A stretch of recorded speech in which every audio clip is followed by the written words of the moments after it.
Hello, hello. Is anyone there? 3 viewers. Well, we'll see if a few more people show up. It just now turned 6 o'clock. How's everybody doing tonight? I've been sitting here watching this run. This is, I think this is my 59 ball run during the first game of the league on Monday night. Pretty good run.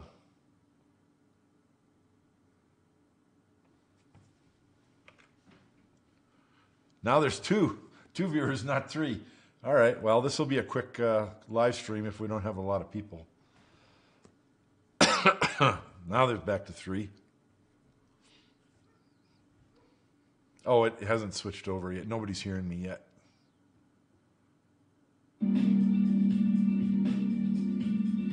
Well, that's a big delay. Is there a way to shorten that delay?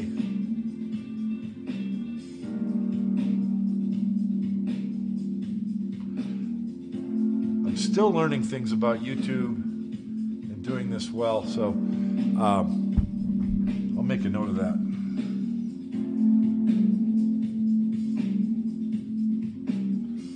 There's a delay from when I do something and then you guys see it. And it could be 30 seconds or so.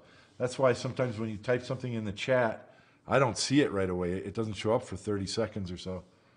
I'll have to look into that and see if there's a way to shorten that delay so it can be a little bit more interactive. Because right now I'm looking at, I've gone live, but the stream is still showing.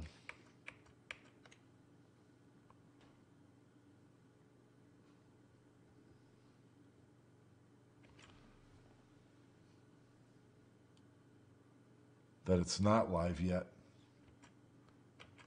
So I'm not sure why that is. Huh, okay. What do you think of my background? I've got the green screen working pretty good. There's a little bit of green fringe in my hair from the green screen. But that's a photograph of QMasters that I got last October. That's the inside of QMasters, the pro room in QMasters Billiards in Norfolk. Why does it still... Boy, the delay is huge here. Huh, let me go up here and...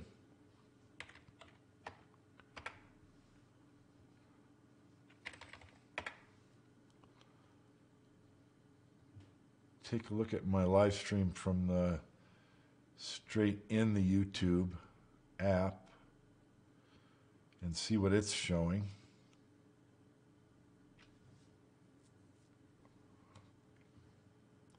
Oh, that shows me as live. Huh. Why is... This is like a massive delay or something. I'm going to hit refresh on this just to see what happens, because it doesn't seem to be showing. I'm not sure what you guys are seeing right now. Okay. It says 1 viewer. I'm going to type something.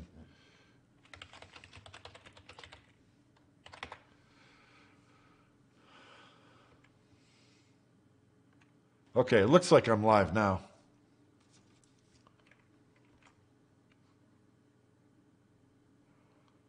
We'll see if we don't pick up some more viewers now that it looks like it's working. Somebody let me know if you can hear me. It looks like the microphone's working fine.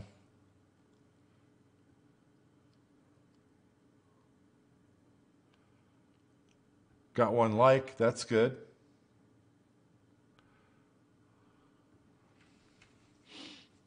Four viewers. This is the review, a live stream review where I review the straight pool league match from this week.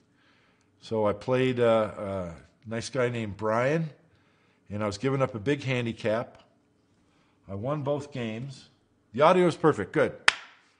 Thank you. I'm getting better at this. And so this week I went through the video kind of quickly, but I made some notes on some shots that we could look at. And I'm glad you can hear me. So there's only a few people here. We'll see if some more show up. But this live stream is for you guys. So I'm here to answer questions about the league match. Hopefully you've watched the video, or anything you'd like answered. Just type it in the chat, and I'll try and keep an eye on that and just keep answering that. I've got a couple of notes and some shots that we can look at. I think last week I went about 2 hours, and this week I don't expect to go that long, kind of because I'm tired.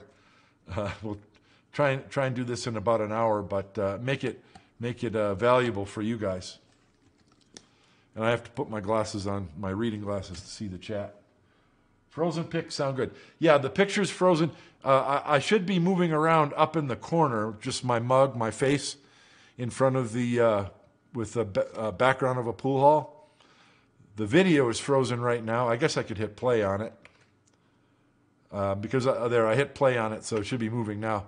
But I'm going to advance to different shots and talk about them, unless if you guys have questions. So I'm open for your questions. Last week I played 2 games. My handicap was up to 215. I got to play to 80% of that, so it was a 176 to 36. I got to score 176 points before my opponent scores 36. And I was able to do it. I was able to outrun the nuts again. I had a very good first game. I had 2 runs over 50 balls in the first game. That's great. So 2 runs put me over 100, but I had some weak innings where I kind of faltered and missed a couple shots. Then the second game, I wanted to do as good, if not better, but I did worse. So here, let's take a look real quick. Might as well take a look at this. This is the score sheet for the first game. So you can see the first rack took like 5 innings. The balls weren't open, and we both were leaving each other really tough shots. So not much to talk about there. But when you get to around the second or the third rack, inning 7, I ran a rack and then 6 balls. Something weird happened, and then some more difficulties, and I ran 11. And then I finally got a good shot, inning 11, and I ran 52. So that felt good. And that inning ended on a safety. Now, we all want our runs to go long, but I am very proud of the fact that inning ended on a safety rather than a miss or a scratch. That's what you want. That's going to be a good straight pool game. Yes. Tonight's all about straight pool, but yes, I did a, Howard, I did a run of the week where I covered a one pocket match, and next week's going to be one pocket too, because I like one pocket, and so do other people. But tonight is straight pool. So and then we exchanged a couple of fouls. My opponent ran 1 and missed, and then I ran 59. So I ran 29. I ran 29, and then my opponent missed, and I ran a 59. So my 29 ended on a foul. I don't remember if that was an intentional foul or unintentional, but that's 3 innings in a row where I'm putting racks together. So that's what I'm supposed to be doing. So I'm happy with that. Now, here's the score sheet for the second game. And that went 32 innings. Not happy with this game at all. This is not what I need to be doing. The first 3 matches here, the first 3 weeks of this league, I've played opponents with a low handicap. Coming up are going to be some opponents who have higher handicaps. They're better players. They might go to 60, 80, 100 points. And if I play like this game, I'm probably going to lose those games. I got to be able to end my innings on safeties, not misses, and put more racks together than I did in this game. So I really don't want to look at this game that much. It's a little bit embarrassing. Looks like the 10th inning I ran 37, and that was my high run the second game. So, and then you look at the 14th game, I started to run balls and then faltered. So I call it a loss of fortitude. Straight pool is the hardest game there is because it's easy to play like this score sheet. Just make some balls, and when it's easy, you run a rack or two. But it really takes fortitude to look at a difficult table and decide you're going to make the difficult shot, get the difficult position, open the cluster, and keep shooting. That is really tough to do.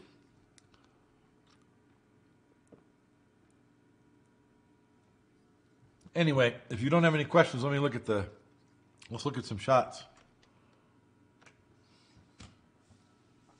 How many we got now? 7? Oh boy. Okay, let's see.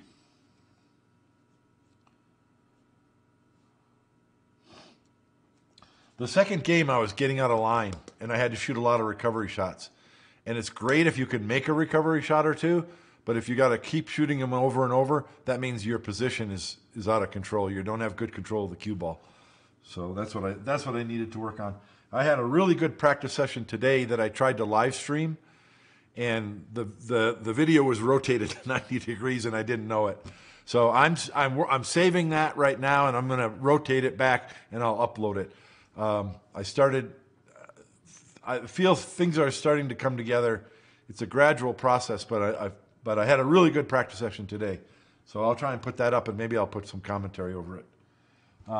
Let's see.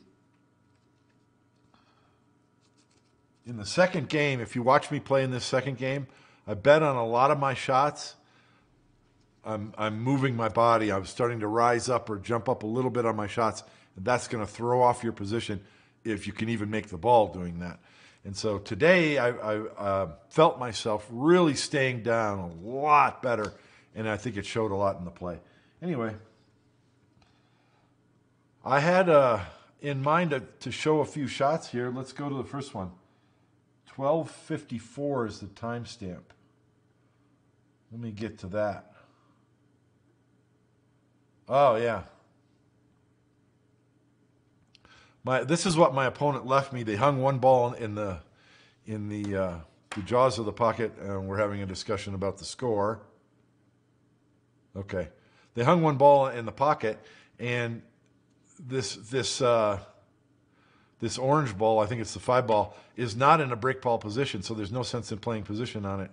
So this is really fun. I played the combination with speed to try and get that 5 to hang in front of the pocket, which it did. It's not very deep in the jaws of the pocket, but believe it or not, this can be a really good break shot. You don't want to overcut it, but you got to hit the edge of the 5 ball with left English, but no follow and no draw, just left English with a firm stroke, and that left spin is going to take. You want to hit the far side of this rack. The cue ball is going to go to the rail, and hopefully you'll have enough spin to come back out. And that's exactly what happened. Get out of the way, Bob. That's pretty much exactly what happened. The cue ball hit the rail, hit the side of the rack, and then came up here. You want your cue ball back up. You don't want it to stay below the rack. You want it back up here. So that was a great result. I was happy with that shot. Break shot 7. I'm not sure what my note was there. There was another funny shot. So I probably get through this rack, but I'll look at the chat in a second. There's another shot I wanted to look at. 2102. I get through this rack, I think, and I get to, this point. Or I think we had an exchange in that like 3 balls got tied up, but I can actually throw them. It's a throw shot. A lot of spin on the cue ball. See how the 6 ball was lined up into the point, and I was able to throw it into the facing, and now these are kind of open. But I wanted to break the rack with the 8, because if I can get this angle, I can go into the corner of the rack and open it. But these didn't open up well, and I don't want to shoot a long shot to get back on those. So I decided that right here, I'm going to use the 9 ball as my break ball. So I need to come back here so I can shoot this 13 without disturbing the 9. And then I'm going to use the ball up table to get position right in the center of the table here. Then I can cut that 9 and go into the side of the rack. But when I shoot the 13, I brush the 9. I'm like, oh man, what in the world? So this was a recovery effort, but it worked out really cool. So I can't shoot the 12 because there's no way to hit the rack. This 9 ball is below the rack. Yeah, and I'm even checking it. It's too low. So what I want to do now is shoot the 9, and I got to kind of cheat it and stun draw. And I'm trying to draw the cue ball up here so I can cut the 12 in the side and go into the rack. But I don't come anywhere near enough, far enough, because I'm elevated over the rail. Just really hard to judge. So at this point, I think a smart play a lot of the time here is pocket this ball and just follow the cue ball to the rail, play safe. But I wanted to show this shot because some of you may have wondered about it. I have a cut. I'm cutting the 12 ball to the left, to my left. And I feel that I can draw the cue ball to here, and then with a lot of right spin, I'm going to spin down and into the bottom of the rack. That is a super adventurous shot. But it's possible. When I get down, my bridge is hampered by the rack. You see that? But I'm still good enough, and my cue's elevated. But I draw it, and I don't get... You see how the draw took, and it kind of accelerated? But I didn't have any spin on it at all, and it hit the rack.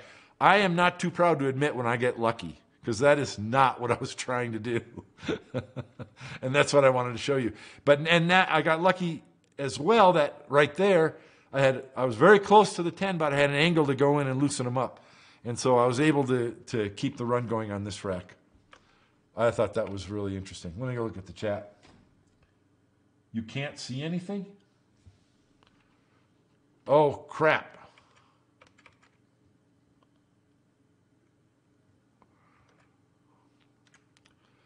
I should have looked at the chat sooner. Sorry about that, guys.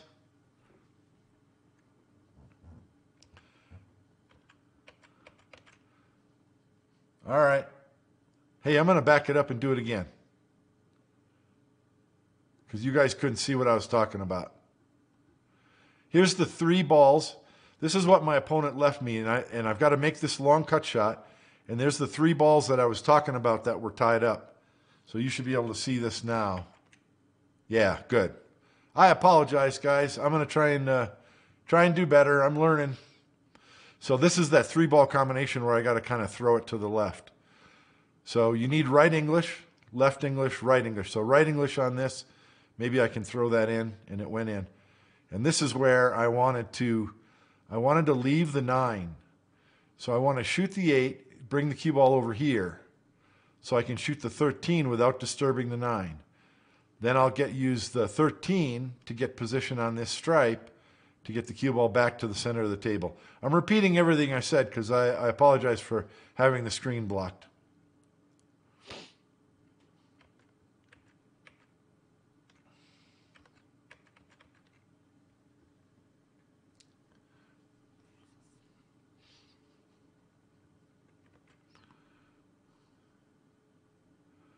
And now when I shot that 13, I clipped the 9 as I shot the 13, which is not what I wanted. And that made the 9 ball come out, and it's actually, the bottom of the rack is here. The 9 ball's below the rack. So I can't use the 9 ball as a break ball anymore. So there's no sense in pocketing this stripe. So I'm going to try to cheat this a little bit and punch draw it and try and bring the cue ball up here so I can shoot the 12 in the side and go to the rack like that. But I hit it bad. It's hard to do, jacked up over the rail, but yeah, I didn't get there. And this is where I said the smart play is probably to pocket this ball and follow the cue ball to the rail, just call a safety. Get that cue ball frozen on the rail, that's a good safety. But it's a slight cut. It's probably not as much as it looks like on the screen. And I feel like I can draw the cue ball to the side rail and use a lot of right spin on this and spin down to the bottom rail and into the bottom of the rack and come out and open it up like that. And that is not just a recovery shot. That, my friends, is a hero shot. But I want to try and keep the run going. So I'm trying a hero shot. And this is where I mentioned my bridge is kind of hampered and my cue stick's elevated over the rack. But I give it a pretty good stroke, make the ball, but no spin on the cue ball at all. So I got lucky to hit the rack, and I got lucky that I'm able to see the 10 ball. Let me go look at the chat and make sure I'm not missing anything. Yeah.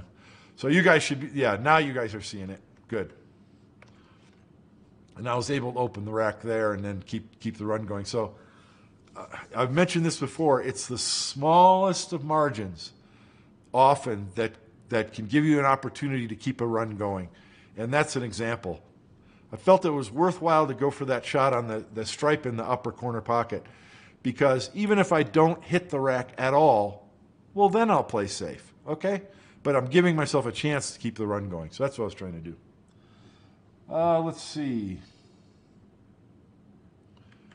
37:52 is the next timestamp I wanted to show you guys or talk about. What did I say? 37:52.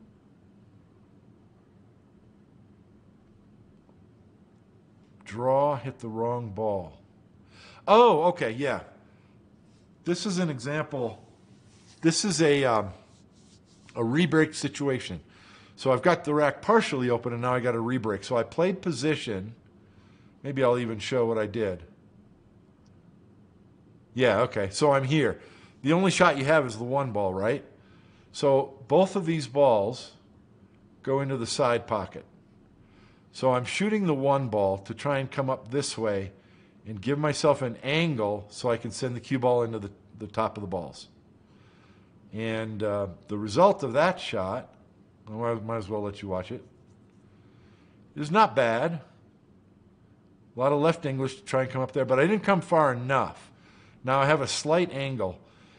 I have less of an angle than I want.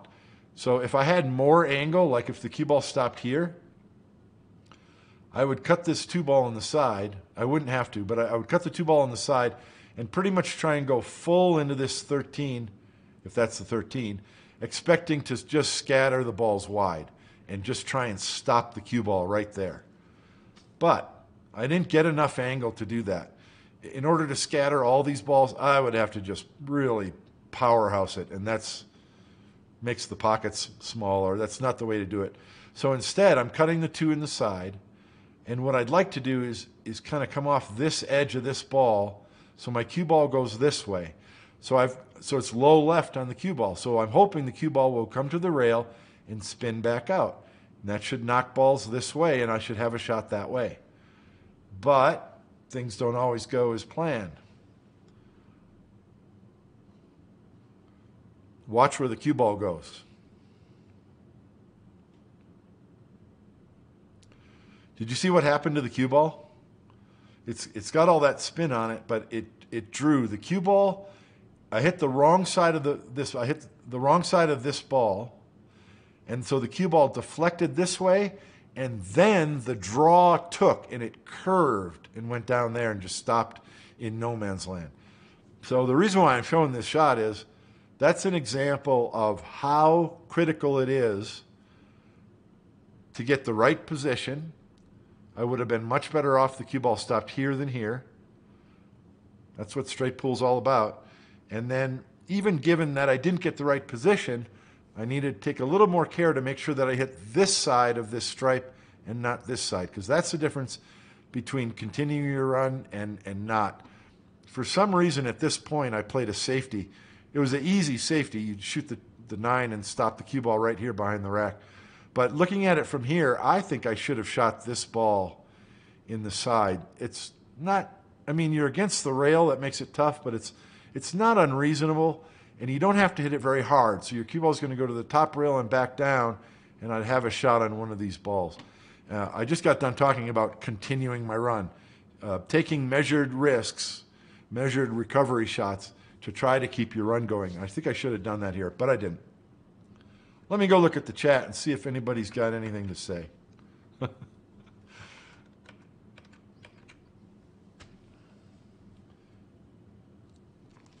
Howard King just joined from Orlando. Welcome, Orlando. Is it cold there or is it warm? It was last night when I went to bed, it was raining, and when I got up in the morning, there was snow on the ground. I was like, oh man, I am so done with this winter. Do you guys get snow down there? Probably not. What size pockets? This is a diamond with 4.5-inch pockets. And when I first started this match, this was last Monday night, I hadn't played on the diamonds in this pool hall for a week or two, and I was like, oh my God, it felt like I was playing on glass. It's so fast. That's why, so it took me several innings to kind of remember what it was like. But it's a really fast table, 4.5-inch pockets. So not super tough, but not super easy. Joined from the UK. Hello. All right. Let's see. Neat stream idea. Thank you. I hope it. You guys find it enjoyable. The only 7 people watching right now, but I don't have a huge YouTube channel. I'm trying to grow it, and hopefully in the future we'll get more and more people watching, and it'll become more fun. This is for you guys, so I'll try to remember to keep checking the chat. If you have any questions about anything you see, or if you watch the match and you have a question about a shot, let me know, and we'll go look at it. Let's see, what else? 39:26 is the next timestamp that I want to go to. I don't want to replay these matches because it took 3.5 hours, and who's got that kind of time? So, but the match, this straight pool match that you're seeing right now, is available in the live stream section of my YouTube channel. So if you want to watch the whole thing, if you haven't seen it, you can go there and watch every shot by both of us. But I'm going to advance right now to 39. Oh, that's not very far ahead here. 39:26, I say great shot. Why do I say that? This is another shot. This is, I think, the next rack. And rather than use the 13 ball, it's kind of an obvious ball. If you get the cue ball on this line, you can shoot the 13 and go into these balls and open them up. But I want to preserve the 13 because I might use that for the break shot for the next rack. So I played a couple of shots to get this position and the 3 ball. Oh, this is the same rack, guys. Look at that. These balls are in the same position. So there was a safety exchange, and then I got a shot and got this opportunity. So now I'm saying great shot. What does that mean? Oh, I know what it means. Okay. I remember now. I'm going to shoot the 3 in the side. And my first thought was stun the cue ball straight into the top of the rack. And that's a good idea. Nothing wrong with that. But it's a shallow cut angle. And so when I came around and looked at it, I realized this is a natural. Just a hint of right English. It's a natural 2 rails out of the corner. Normally, I do not like re-breaking the rack by coming into the bottom. But this isn't a full pack. There's only 7 balls there, and they're loose. And I know I'm going to go into there with some force. And I feel like I'm going to, let me get rid of these lines. I feel like I'm going to spread balls in every direction, and there's no way that I'm not going to have a shot. And I felt that I had an opportunity to create a better break ball than the 13. So I check right away. Did the 8th ball come out far enough? No, it didn't. Or did it? Maybe, do I play for that or not? This is pretty interesting. This is kind of an interesting pattern, and I'm trying to remember what exactly I did. Here's the deal. I've either got to break the rack with this ball or this ball. I don't know which, or maybe this one. Whichever one I choose, this is a dead ball. I got to shoot this ball. I got to get rid of this stripe that's nearest this corner. That's no use in the end pattern. That said, both of these balls go in this pocket. But in order to get position on those, this 8 ball's in the way. So those are the things that I'm thinking of. And I don't remember what I do. I hit play on it now. Let's see what I decide to do. I don't remember.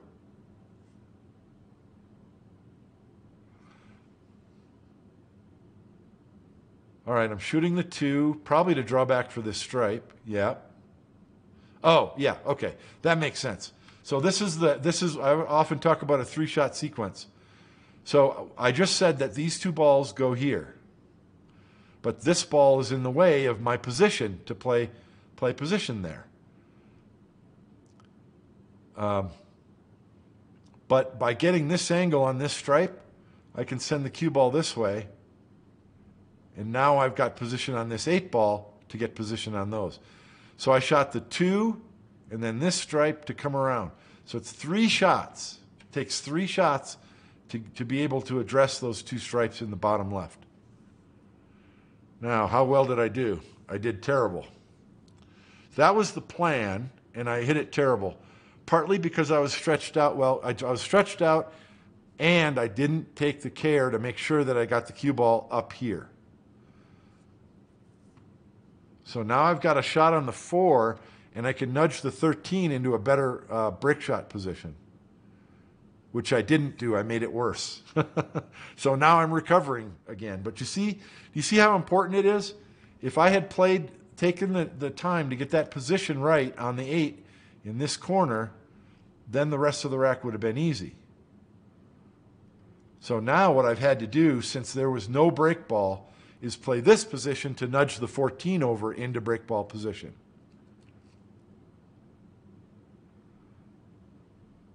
There we go. Now from here, I've got a really thin cut on the 5, so I've got to play position, shoot this in the side, come all the way back down table. I'm actually trying to get the cue ball on the rail. And I come too close to this corner pocket, but I've got the speed control really good. Because now it's just a tap in. You just tap it, and then a lot of left English spins the cue ball up, and you're guaranteed to have a good angle on that break shot. Let me go look at the chat.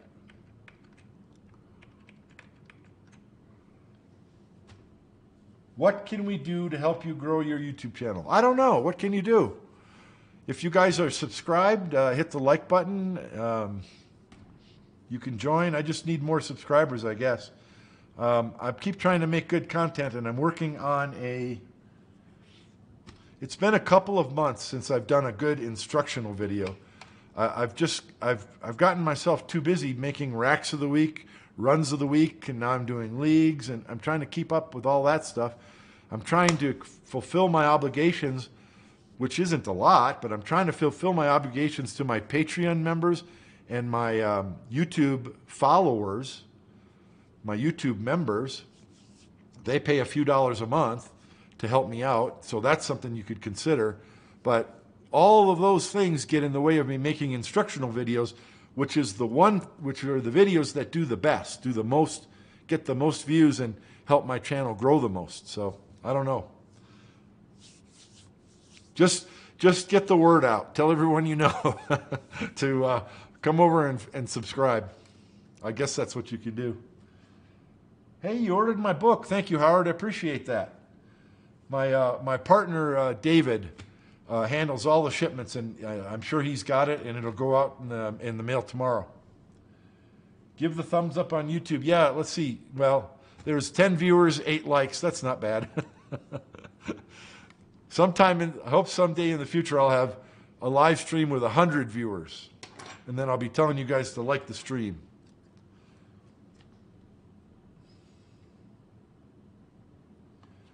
How influential? Yeah, that's an interesting break shot. I'm going to talk about this, so let me hit pause because I want to talk about this break shot. But Paul was asking, how influential has Allison Fisher been? I think she's been very influential, especially with aspiring female players, but with all players. I've certainly studied her.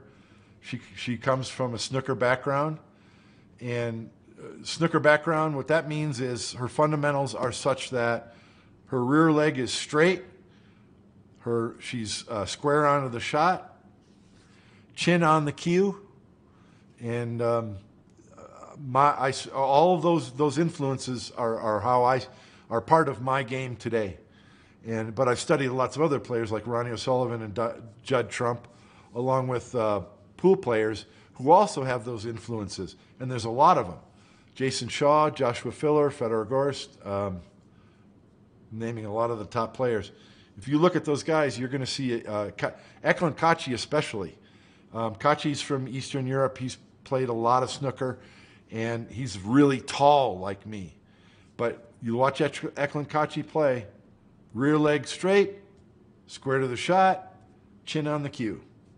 Kachi's got a beard, and he's got a little groove. When he plays, he gets a little groove in his beard from his cue right there.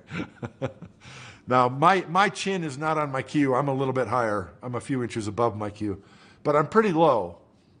And snooker, Allison Fisher, of course, and snooker players in general have had a lot of influence. I think the old school ways of American pool players shooting are going out of style. You watch the younger guys who are coming up, Chris Reinhold, Tyler Steyer, they're adopting the fundamentals that I just talked about because it's the better way to play. You got Shane Van Boening, who still has both knees bent when he shoots, and he's got a Jim Furyk hook in his stroke, but we can't criticize him because he's the world #1 for how many years. It's possible to play with fundamentals like that, but if you want to get better faster, easier, and have an easier time, it's less work during the game if you got your fundamentals squared away, and that snooker influence is really strong. I don't see any American players competing with the Europeans unless if they have those solid fundamentals. I think Tyler Steyer's going to keep getting better because of that. You're the only 14-1 player in my area. Well, 14-1 is my favorite game, and I'm talking about 1 pocket and 10 ball and 9 ball as well.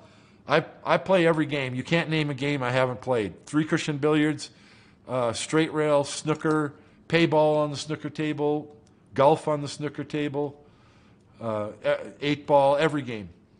But straight pool is my favorite game. 1 pocket's my second favorite. But I'm going to keep promoting straight pool. You got good things happening with the Legends of Pocket Billiards Facebook channel. If you guys aren't familiar with them, Legends of Pocket Billiards. Search for that on Facebook. That's where Jason Shaw went and run his 714. And before that, Shane Van Boening, Earl Strickland, and Ruslan Chainikov all went there to try and break the record in straight pool. None of them could. They all put together big runs. But it wasn't until Jason couldn't do it either until he put in an extra effort on the 7th day he was there, the last day, and finally ran a 714. But if you support those guys, they're all about straight pool and promoting straight pool. We'll keep this game growing, hopefully. 6 likes. All right, man. Can you tell me the difference between a snooker cue and a pool cue? Well, I don't want to get into the big debate between, it always comes down to which game's harder, which game's better. And there are no answers to those questions between snooker and pool. Both are hard, neither is better, okay? So the end of that discussion. But as far as pool cues and snooker cues, I don't fully understand the snooker cues. Snooker cues, first of all, are one piece. They're very stiff, which means, which you would think would be a lot of deflection. But snooker players don't play with a lot of side spin. Snooker is played on a 12-foot table with very small balls, smaller balls, and rounded corners to the pockets. Snooker is about accuracy. They're shooting long shots, and they're not doing a whole lot with the cue ball. Now, they're using speed control to get the cue ball where they need, but they're not shooting spin shots and punch shots and different kinds of things that pool players shoot on a routine basis. So a typical snooker cue is 57 inches, I think. It's not real long, and it's one piece. Usually they're one piece, solid wood, and very small diameter shafts, like 8 millimeters, 8 or 9 millimeters. They use a really short metal ferrule. So it's a completely different animal, and it's all about that accuracy in long potting, even in short potting. When you watch the snooker players play, generally, they're punching those balls in pretty hard. You can hear those object balls going smack into the back of the pocket. And that's because they've got to use a lot of speed to get the cue ball to go on the tangent line to get to the next shot. So it's all about center ball, accuracy, and speed control to get the cue ball to the next shot. Pool cues are very, very different. And pool cues today are getting longer and longer. People are using extensions because they're taller. I don't know why more snooker players don't use longer cues, because I see them bridging and holding their cue. Snooker players hold the cue all the way on the butt end. On the butt end. Their fingers are hanging over the end of the cue. And I'm like, dudes, get a longer cue for crying out loud. They're not going to change. But pool players, everybody thinks, oh, pool tables have big pockets compared to snooker tables. No, they don't. No, they don't. Not when you're shooting a ball that's larger from 6 feet away and you got to spin that cue ball around. No, you have to shoot with a lot of accuracy in pool at a high level. At a high level, you do. But pool players are routinely spinning the ball, side spin, forward spin, and draw in combinations to accomplish different things. And in order to do that, they're aiming the object ball at different parts of the pocket, not just the center all the time. Pool is very different, and the cues are different.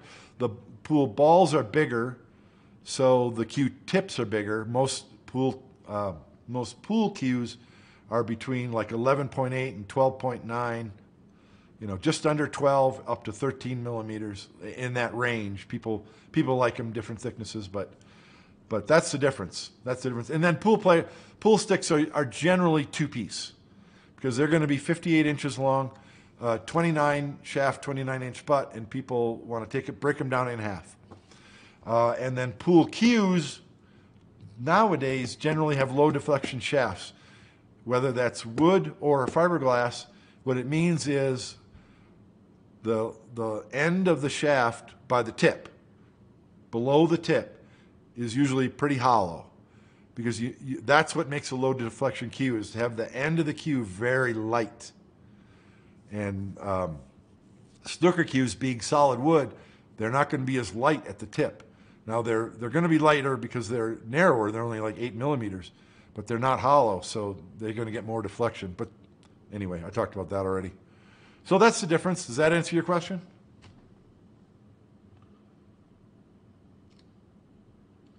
Snooker is shorter, tip size is smaller. Yep, usually ash wood. And snooker cues are custom made.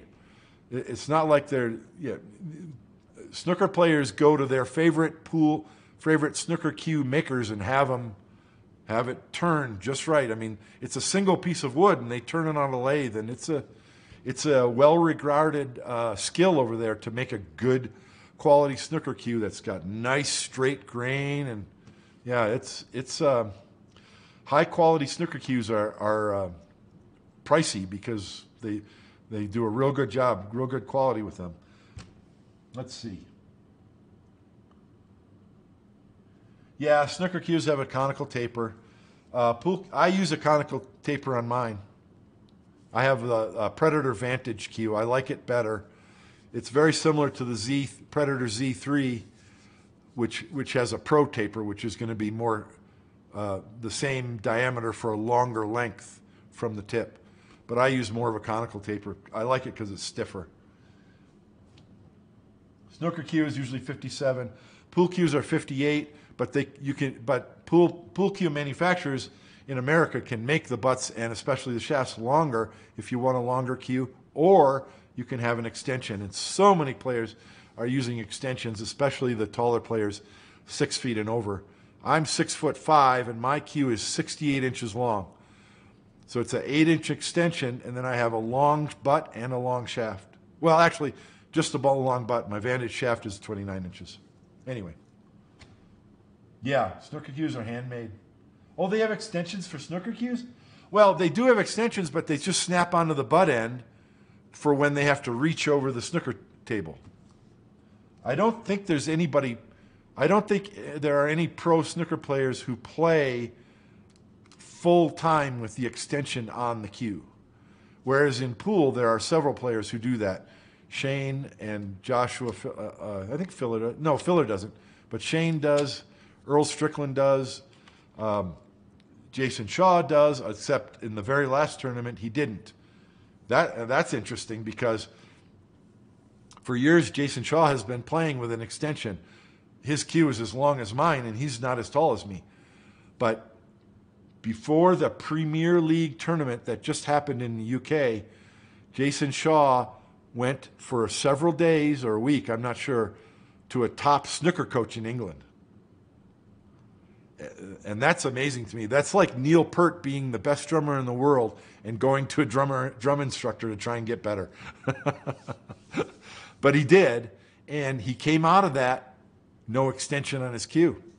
So that Premier League tournament, you can see it on YouTube, he played with no glove on his bridge hand and no extension on his cue. It's really interesting. When he broke a rack of 9 balls, Jason Shaw would put on his glove and put on the extension to break the balls. But then to run the rack, he took the glove off and took the extension off. So I don't know what's up with that. What do you do to mark the rack when playing straight play? Yeah, okay. Honestly, Ego, 1966, the 7-foot table is not the best table for playing straight pool. It's just not. Now, you can do it, and I've done it. If you search in my YouTube channel, you'll find I've got a high run on a Diamond Smart Table, 7-foot table of 99 balls, and then I have a run like 130 balls on a Valley 7-foot table. So you can do it. And there's a guy, I'm actually going to do a rack of the week this Sunday of a guy running a rack on a 7-foot table. But his table has 4-inch pockets. It's tighter than a Diamond Smart Table. So you can learn to play straight pool on a 7-foot table, but it's not the same. You've got to get on a 9-foot table or at least an 8-foot table. That's all I'll say about that. That's a big topic, but you can do it. You can do it. How do you mark the rack? You don't have to mark the rack. If you're using a wood rack, you just use the wood rack. And if you want to see if a ball's in the rack, you can hold the wood rack over the table to see if it's in the rack or not. In my practice session, I started using donuts, the AccuRack system with the little donuts. But when you do that, the official BCA rules state that you have to draw an outline of a rack on a table. Well, I'm playing in a pool hall, and I'm not going to draw an outline of the rack on the table, on the pool hall's table. I can't do that. But I do check to make sure that I'm not using a break ball that would have been moved by a wood rack. So, no, you don't need to. But if you have a chance, Ego, go to the pool hall and play on an 8-foot or a 9-foot, and then go back and practice on your 7-foot. Yeah, deflection. Well, Shaw took second place, so you tell me how he did. Shaw was extremely disappointed that he didn't win. And people are criticizing him for crying or something like that, and I think that's very unfair. So I think his instruction did good, but he might have taken second without that instruction. I don't know. The problem with the Premier League is the finals is 1 race to 7. Well, I'm sorry, but you might as well just flip a coin. There is no predicting who's going to win that. And I think Jason was ahead 3-2, or he might have been ahead 4-2, 4-3, and he lost 7-4. And he didn't do anything wrong. It's just that's 9 ball. I think the only way to have a fair finals in a tournament for 9 ball, you got to race to at least 17. 15, 17, 19, something like that. Because these guys run 2, 3, 4 racks at a time. And you gotta have more games in order to have a better contest. When these guys gamble, they play race to 100. So a race to 7 is nothing. And so Jason was very disappointed that he won. And I think he held himself together very well. He was extremely disappointed and upset with himself, but he stood there and let them put a microphone in his face, and he said a couple of words that were polite. He didn't put anybody down. He didn't make any excuses. I think he did a good job. I do not think that he misbehaved at all. I think he was ready to cry. I know that his wife and his kids were watching, and he wanted to celebrate with them. And being ahead 4-2 or 4-3, He thought he had a good chance to win, and he did. But 9-ball is so fickle. Ugh. Your fortune can just turn so quick. Anyway, what else?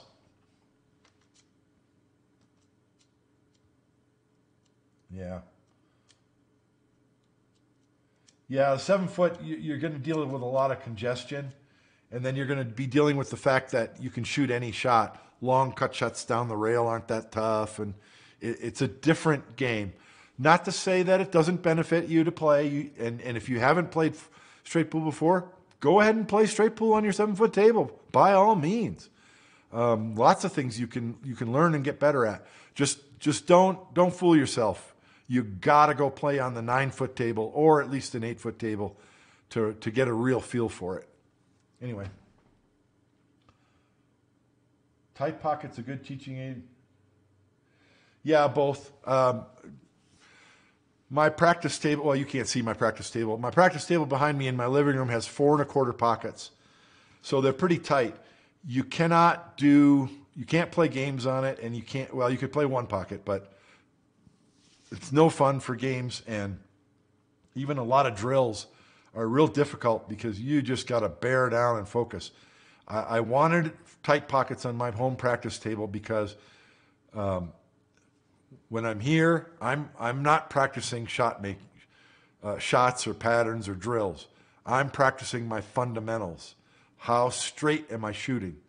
Whether it's a straight in shot or a cut shot, I'm evaluating how straight my cue is being delivered. That's what tight pockets are good for on a training table. So for training, yeah, 4 1/4 inch pockets, 4-inch pockets for sure, absolutely. But for playing games, you want 4.5 inch pockets for straight pool. A lot of the pro tournaments for 9-ball and 10-ball, they're doing tighter than that though. They're doing 4 1/4 or 4, but they're not. They're soft. The cloth is new and the pockets are kind of soft. 4-inch pockets are great for 1 pocket. But yeah, when you're playing straight pool, part of straight pool is the ability to cheat the pocket, to create ankles, to open up clusters. So if the pockets are tighter than 4.5, it's just not conducive to good straight pool. You can still run balls for sure, but you're not going to put together a lot of huge runs.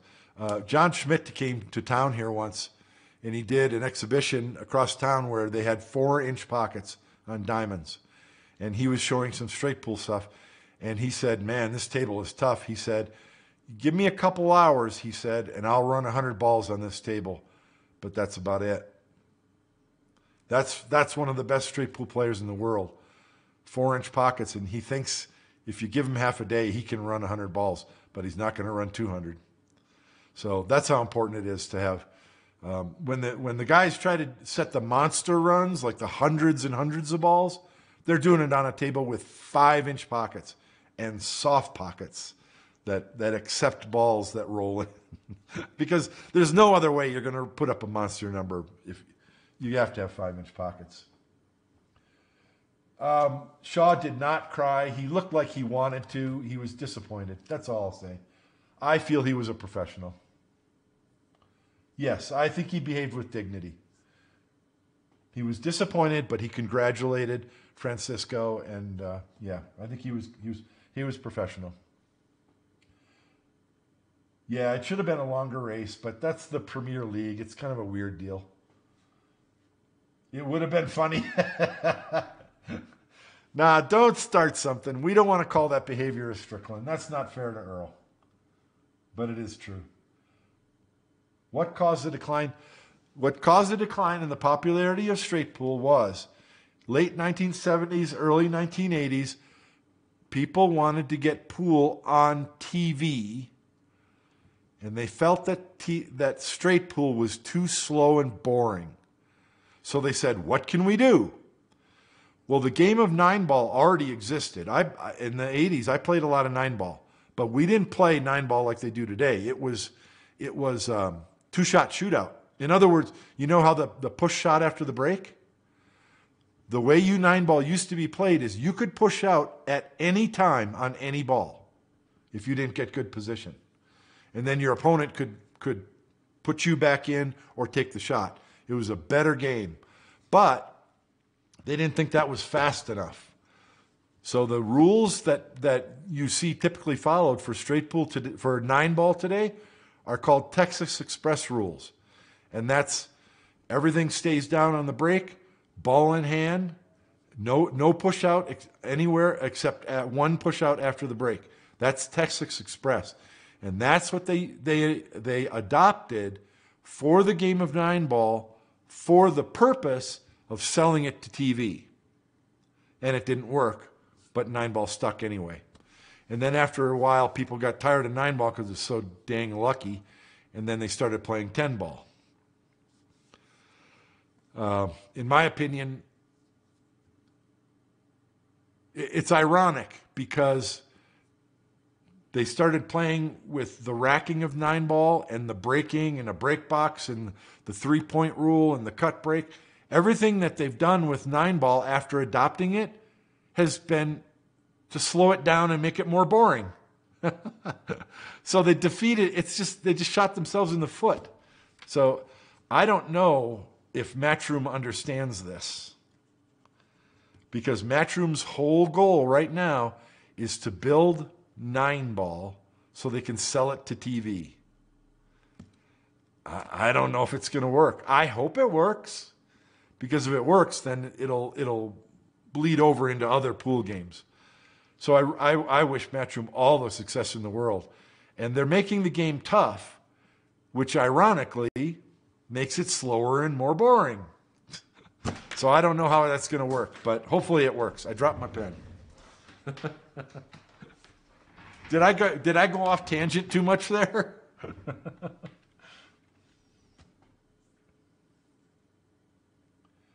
Oh no. Evolve Pool. Yeah, the 7-foot table in America. I'm not going to go there. I'll end up talking for a half hour. They have 7-foot tables or 6-foot tables in Europe as well with the rounded pockets where they play a version of 8-ball. That's all I'm going to say. I don't want to go there. But I don't disagree with you, Evolve Pool. Yeah, Mosconi hated one-rack games. Yeah, Mosconi hated 9-ball, 10-ball, 8-ball, stuff like that. Mosconi also hated straight pool race to 150 balls. He felt 150 was too short of a race, and he was probably right. Mosconi wanted to play everyone to at least 1,000 points, if not more, because he knew in a long race like that, he would win, and he was right. And the top players today feel the same way about 9-ball and 10-ball. When they gamble, they want to play a race to 100. Because in a race to 100, the luck evens out and the top player rises.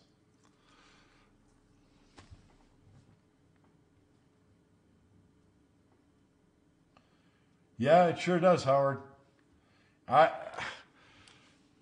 You watch my run of the week. I did a video yesterday. There's a run of the week with Joshua Filler playing one pocket. And there were several times in the match that Joshua Filler did things that are representative of skills that you learn playing straight pool. And guess what? Joshua Filler is a 200-ball runner in straight pool.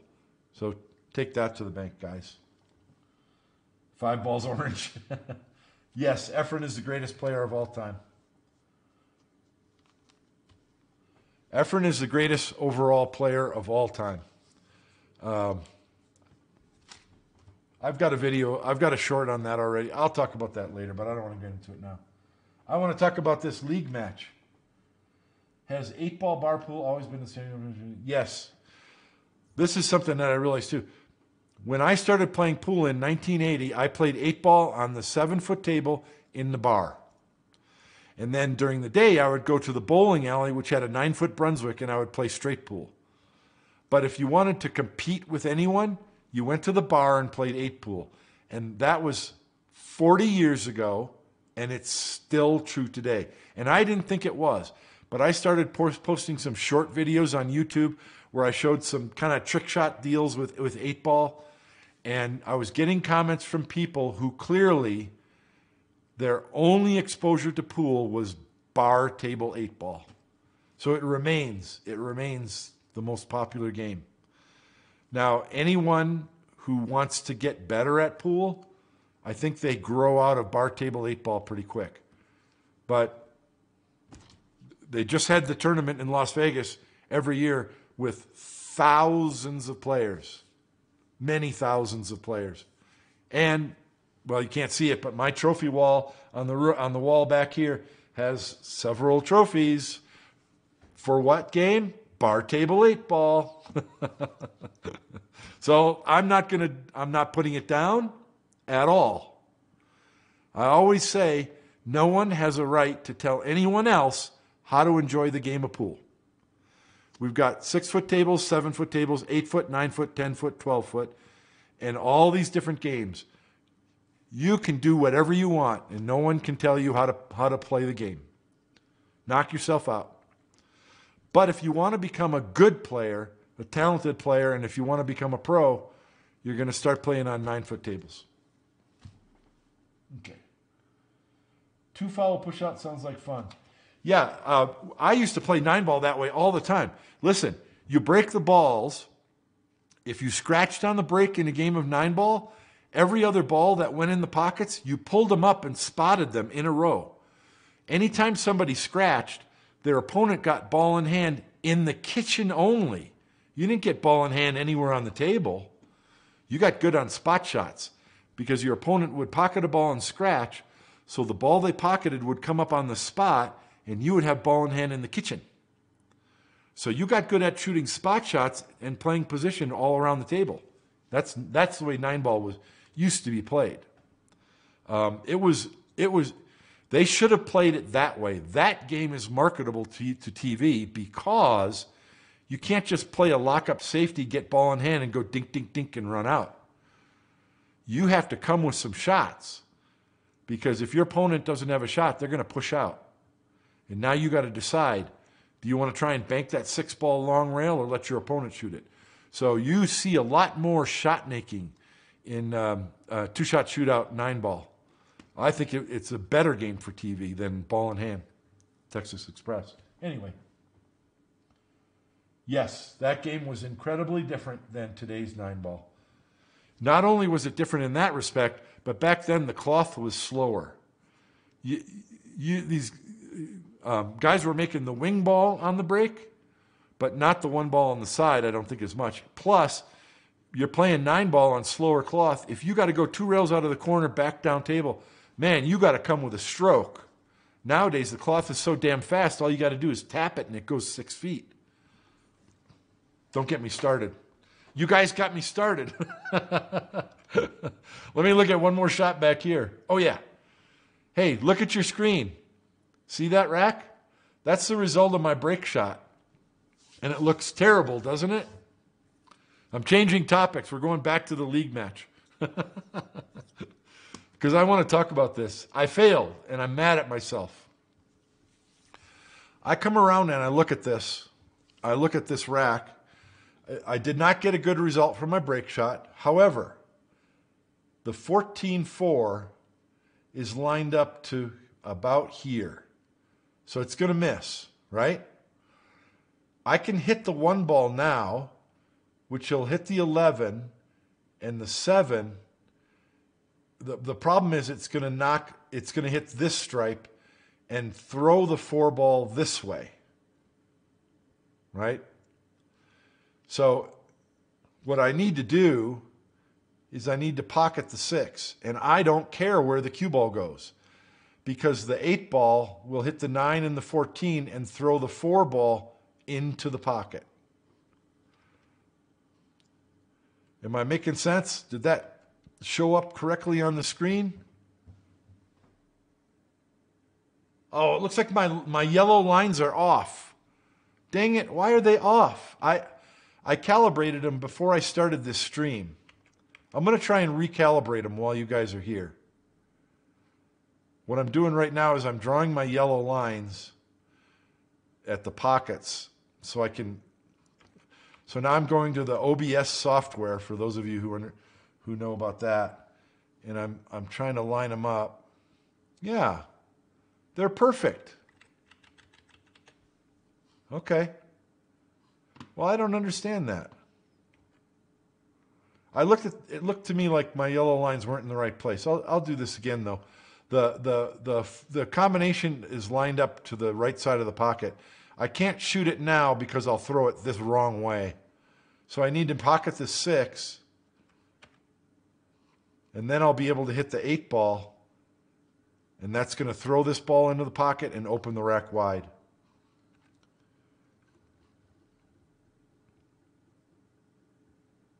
Oh, give it a sec, guy. My hard drive stalled now. There we go. Now let's get back there. So I missed other shots during this match. This is the one I'm most disappointed in because I practice this type of shot all the time at home. God dang it. The 6 ball is not frozen. It's maybe a quarter inch off the rail, which makes the pocket bigger.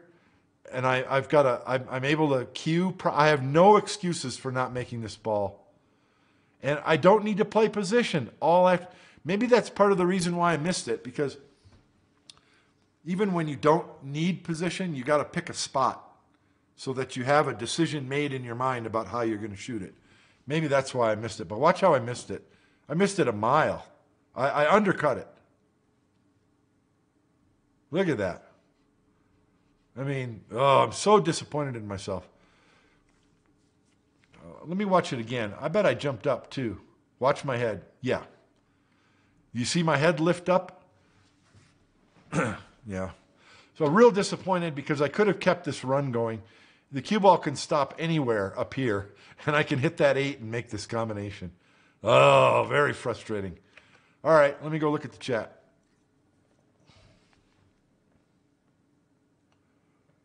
Hints for 550 Fargo to have any chance against a 700 in bar table 8 ball. Yeah. The best way for you to have a chance is to work on your skills and get your Fargo above 600. Yeah, I don't know how deep I want to get into that because that's just, I mean, 8 ball is one of those games. If you have a chance at running out, you have to run all the way out, because if you make 4 or 5 balls and mess up position, you're done. You're gonna lose. Your opponent is going to play safe 10 times in a row if they have to. If they're 700, they know what they're doing. You just have no chance. You don't have any chance. I don't know what to tell you. Maybe if you're concerned about it, maybe the best thing for you to do is to get into a safety game all the time. Because at least in a safety game, if you both have the same number of balls or close to the same number of balls on the table, maybe you can outmaneuver them to the shot. But even doing that, it's the same thing. Your opponents are going to be your opponent's balls are going to be in your way if you earn the shot from a safety. So you better be able to run out. If you can't, you lose. Because you're going to make most of your balls and then have to kick at one, and your opponent can, like I said, can just play safe all day until they're ready and then just run out. Eight ball's a real finicky game in that sense that most 8 ball games are either over in 2 minutes or they take 15 minutes. And there's not a lot of in between, because you either break and run out or break and scratch and your opponent runs out, or it's a safety battle, back and forth, back and forth, back and forth. So I don't think there's a clear-cut answer for you. Cue ball controls sometimes. I don't think there's a good hint. At least I don't have a good hint for you. Your 700. I know when I played bar table 8 ball, it's either run out from the break or lock your opponent up jam tight so they don't have a chance until you're ready to run out and then run out. That's what 8 ball is. So you've got to play that. You've got to Just work on your skills. I'm sorry I don't have a better hint for you. There isn't going to be a trick for you because the higher rated Fargo player knows all the tricks. What happens in straight pool if you miss the carom into the rack with the last ball of the previous rack? As long as you pocket the ball, it's still your shot. If you fail to open the rack, you can try a miracle shot, or you can play safe. And the wisest route is to play safe.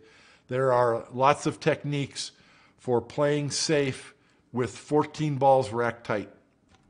And I don't want to go into that right now, but you can buy my book and see it in there. What does standing up matter if everything can do? That's really good. It's the same question. What does following through matter if the cue ball's already gone? And the answer is you can't do this. You can't bring your cue to a stop and hit the ball. It won't work. You have to go through so that the moment when your cue tip contacts the cue ball, it's doing the right thing. It's the same thing with rising up on the shot. If I know that I'm going to rise up on the shot, I might start to move just a little bit as I'm stroking, and that's bad for everything. So the way to get a consistent stroke that you deliver with purity every single time is you are frozen on the shot, and you pull your cue back, and you deliver it, and stay frozen for 2 seconds, and then move. If you don't do that, I guarantee you that some type of head or body movement will come into play as you're stroking, and it throws everything off kilter. That's the answer. Hope that makes sense. Absolutely. And so I'll give you a tip because I've been working on this for 2 years. I used to be a big stand-up player. I used to rise up on all my shots. And I played pretty good because I trained myself to follow through and stroke while rising up, which is a horrible way to play pool. So I've been 2 years at it on working on all aspects of my fundamentals. But since I was a professional riser-upper, I think I'm qualified to talk about what it takes to stop doing it. And there's a lot of things, but I'll give you one little tip. Set yourself up 15 minutes every time you practice. Do it at the start of your practice. You can just shoot the cue ball from the spot straight into a corner pocket. And then you can set up a ball and just shoot a ball into the pocket. Okay? But what you're going to do is you're going to do everything normal up until the time you're ready to shoot. And at that moment, close your eyes. You close your eyes and feel your entire body staying still and feel your grip hand swinging back and forward through the ball. With your eyes closed, and you're just imagining yourself a rock. You're a rock, and there's a little branch blowing in the wind, and that just goes with your eyes closed. And if you can do that for 15 minutes, you'll be pocketing that ball with your eyes closed and with your head down. You do not get to open your eyes until you hear the ball go in the pocket. And if you have a ball return table, you're not allowed to open your eyes until the ball goes in the pocket, runs down the return into the ball tray. You're listening for that. That's going to help train you to stay down. What else?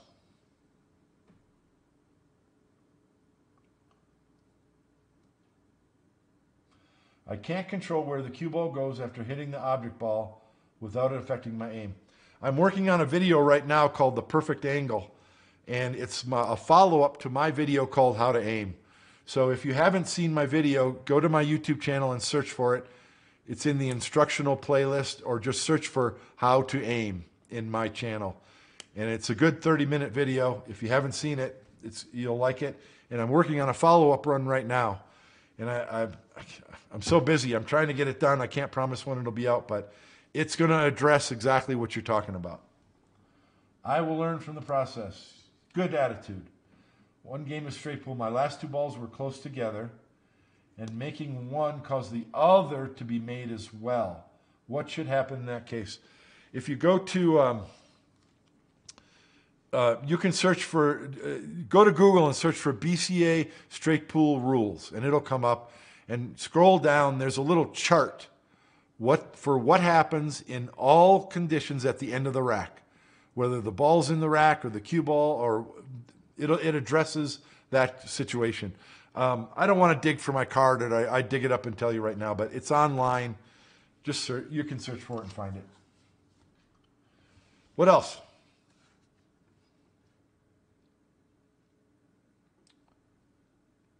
$53.04. There's something important I wanted to talk about at timestamp 53.04. Oh, we're almost there. Oh, this is a good one. So I had a little bit of trouble, but it's funny that the video was right here. This is what I wanted to talk about. I had a little bit of trouble, but I noticed that this triple combination is lined up to the pocket. Can't miss it. So I have two potential break balls, and I could definitely hold the cue ball here to shoot one of those balls next. But I need to get rid of the two ball, and so I decide to shoot this triple combination not knowing exactly where the 5 and this 4 are going to go. So I'm playing position for this two ball next, because doing so will also give me a shot over this way. Now, let me go by here, because I did something weird, and I did something that I almost never do. From this position, you've got a couple choices, because I have a similar situation where both of these balls go into this pocket. Hey, I'm going to go check and make sure that my yellow lines are showing up in the right place.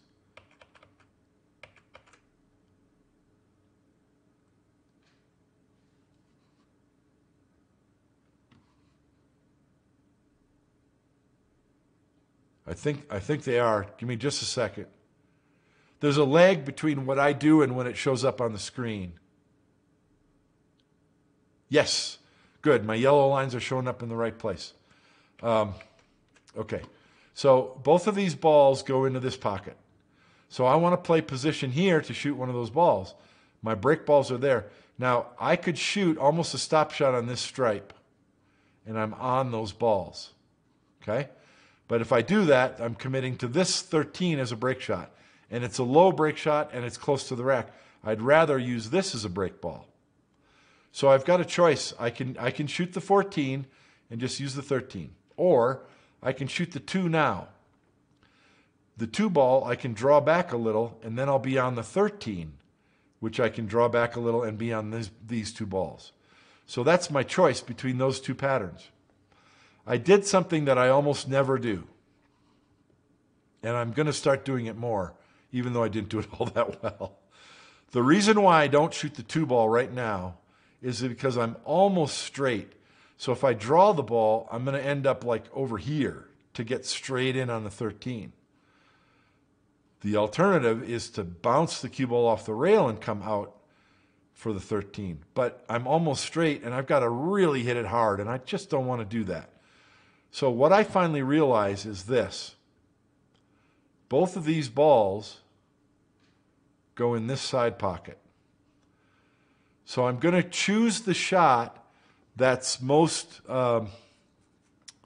comfortable for this ball. So I only have a slight angle for the 2 ball. So I'm going to shoot the 2, and I want to follow the cue ball 2 rails and off, because now I'm on those balls in the side pocket. This is something that I've very rarely or almost never done playing straight pool.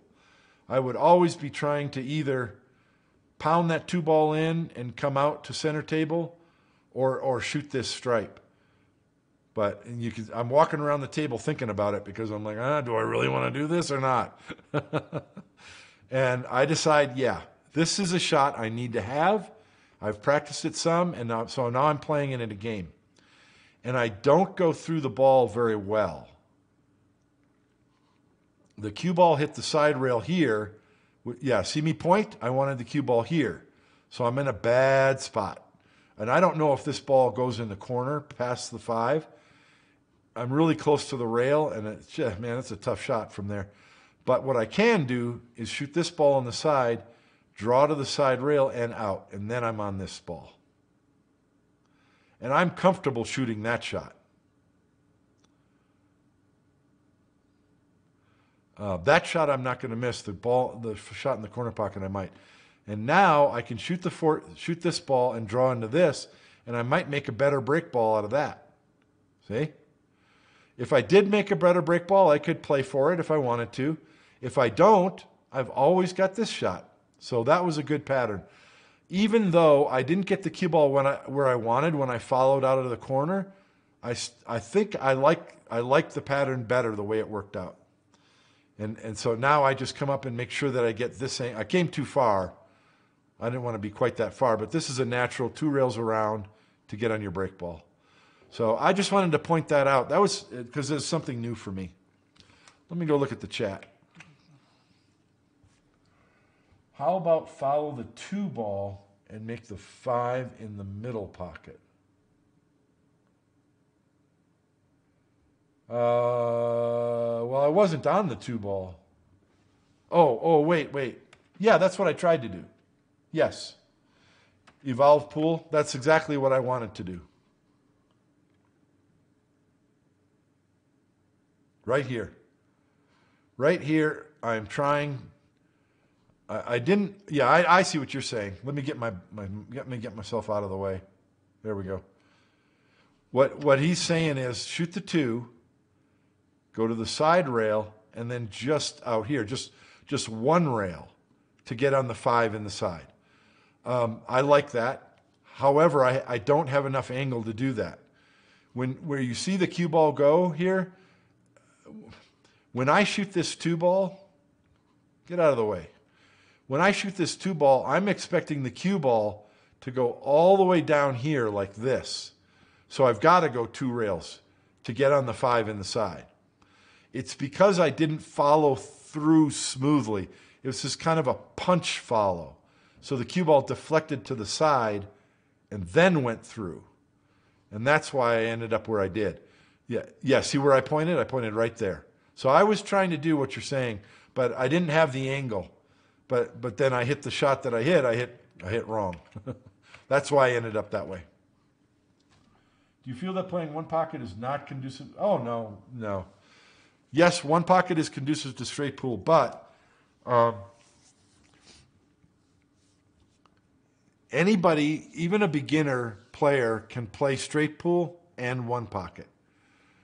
You're just not going to play either game well. 1 pocket, I don't think, is a training tool for straight pool. No. Straight pool is a training tool for 1 pocket and 9 ball and 8 ball and everything else. But 1 pocket is a tier. It's an advanced game. If you want to play 1 pocket even competently, you got to be not a beginner. You got to be a more advanced player. If you want to compete. I'm not saying you can't play. Like I said before, no one has the right to tell anyone else how to enjoy pool. If you're a beginner and you want to play 1 pocket, play the heck out of the 1 pocket. Play it all you want. What I'm saying is, what the question is, how do you get better? And no, 1 pocket does not train you to get better at straight pool. It won't. The game that's going to help you play straight 1 pocket is banks. Because banks are so important from all different angles. You got to be able to not only change the direction of the object ball on the bank, but control the cue ball on the bank. It's really complicated. But that's just one feature of 1 pocket. And straight pool will not teach you that because you very rarely bank a ball in straight pool. But when you need to bank a ball in straight pool, you better know what you're doing. So the game of banks, I used to play full rack banks, 15 balls, quite often. And yeah, you need to if you want to be a 1 pocket player, and short rack banks. Yeah. No, one pocket's a unique animal. It's a unique animal. You can be an advanced player and still struggle in one pocket if you don't know what you're doing. I'm going to expand my channel into one pocket. I'll do a lot more of the runs of the week about one pocket. And don't get me wrong, I am not saying that I know everything about one pocket. I think my knowledge level about one pocket is higher than most and higher than a lot of people think it is. But I don't know if my skills have caught up to my knowledge. And even though I think I have a high knowledge of one pocket, I know there's more. There could be a lot more. You do not know what you don't know. So always remain humble. All right. What else?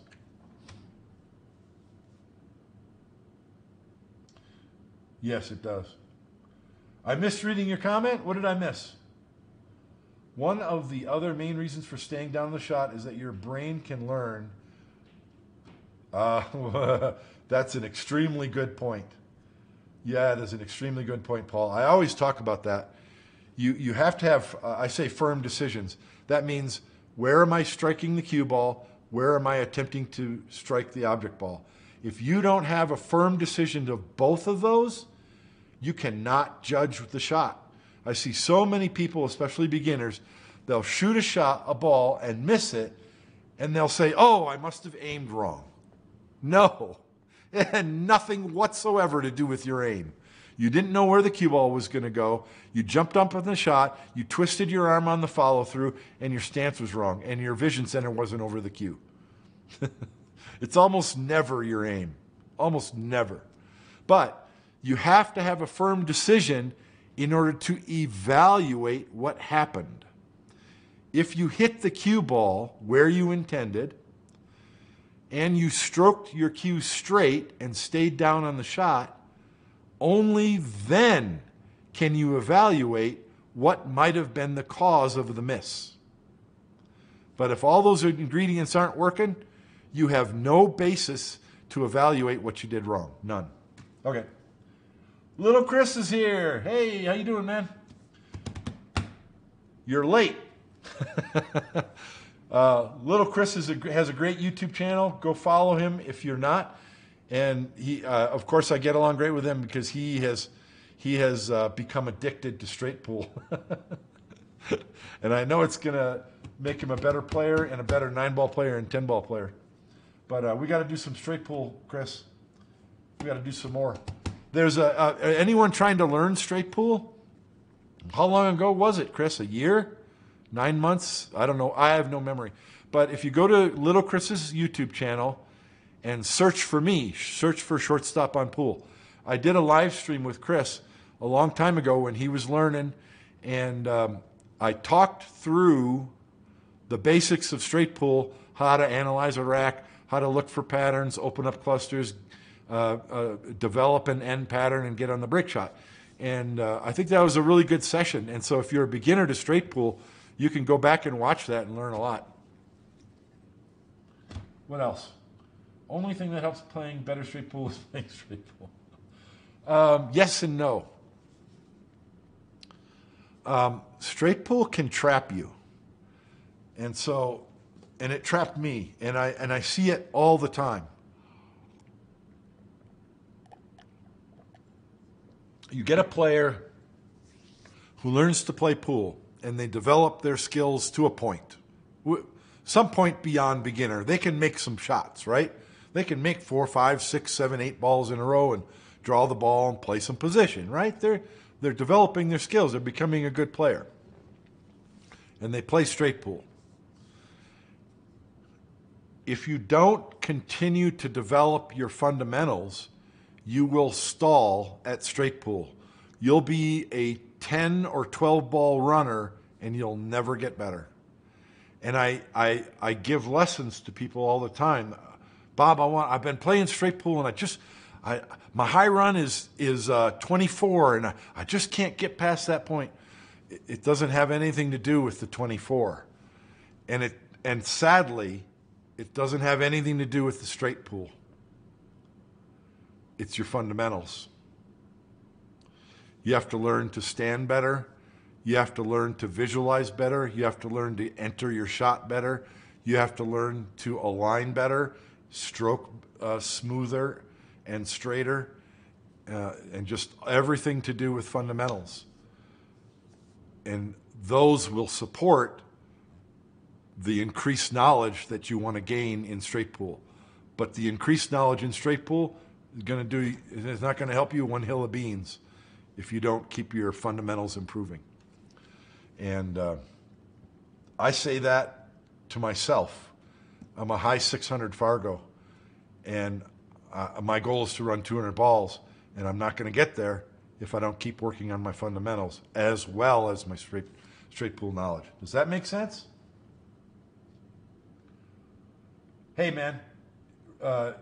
Yeah, let me know. We'll schedule something, Chris. Let's do it. I would like this video, but I don't seem to be able to close the text window on my tablet. Okay, thanks, Shane. Evaluation is the key. Yes. That's a good point, Shane. I always tell someone when I give them a lesson for the first time, people hire me to give them a lesson, and the very first things that I say to them is, I cannot teach you how to play pool. And they're like, what are you talking about? I'm paying you to give me a lesson. And then I say, no, what I can do is I can teach you how to teach yourself how to play pool. And there's a difference. Obviously, I can teach you how to play pool. I can teach you how to stand and stroke your cue and aim, all these things. But that alone doesn't do it. You have to take any knowledge that you pick up, you have to take to the practice room and fail, and fail, and fail, and fail until you figure it out. You have to learn how to teach yourself. That's a truism of pool.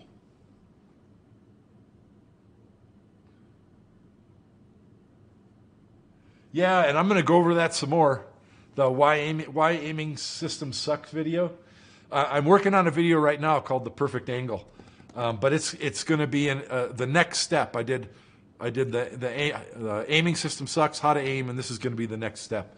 So I'll be talking a little bit more about that as well, about aiming systems and what their true value is. But so stay tuned for that. Well, let's see. Did I miss anyone else? Paul, did I get what you... Did I address your comments? Let me know. I hope I did. We don't pot or miss. We pot or learn. Is that a snooker saying? We don't pot or miss. We pot or learn. Yes. Okay. I get it. Yeah. Hey, and I'll tell you what. Even if you pot the ball, you can still learn, because did you pot it in the part of the pocket you were intending? And did the cue ball go where you wanted? And if it didn't, why not? So you're always learning. You're always paying attention. Everything that happens has to feed back into your what did Ray Martin called it? Your pool brain computer. If you're paying attention, things filter into your brain, even subconsciously. Like today, I started out trying to run straight pool on this table at the pool hall, and I was live streaming it, and I was doing terrible. I was missing shots, missing position. The cue ball was going too long, rolling too far. How do you adjust to a table? That's a whole video in itself. But it took me a half hour, and I started adjusting to that table because I let all of the information, the negative stuff that was happening, filter into my brain, so that the next time that shot came up, I was like, oh yeah, I need to do this. And so after about a half hour, I started adjusting to that table, and then I started putting some racks together. How about, yeah, how do you feel about playing one pocket? Why aiming systems suck? Evening all. Hello. Yeah, the Vision Center. That was a good one. I really loved making that one because only a few weeks beforehand, I had learned a lot of that stuff from Sam Dieppe and Dr. Dave. And then went to my practice table and worked on it. And that's how I was able to just add a little more to what they've already talked about.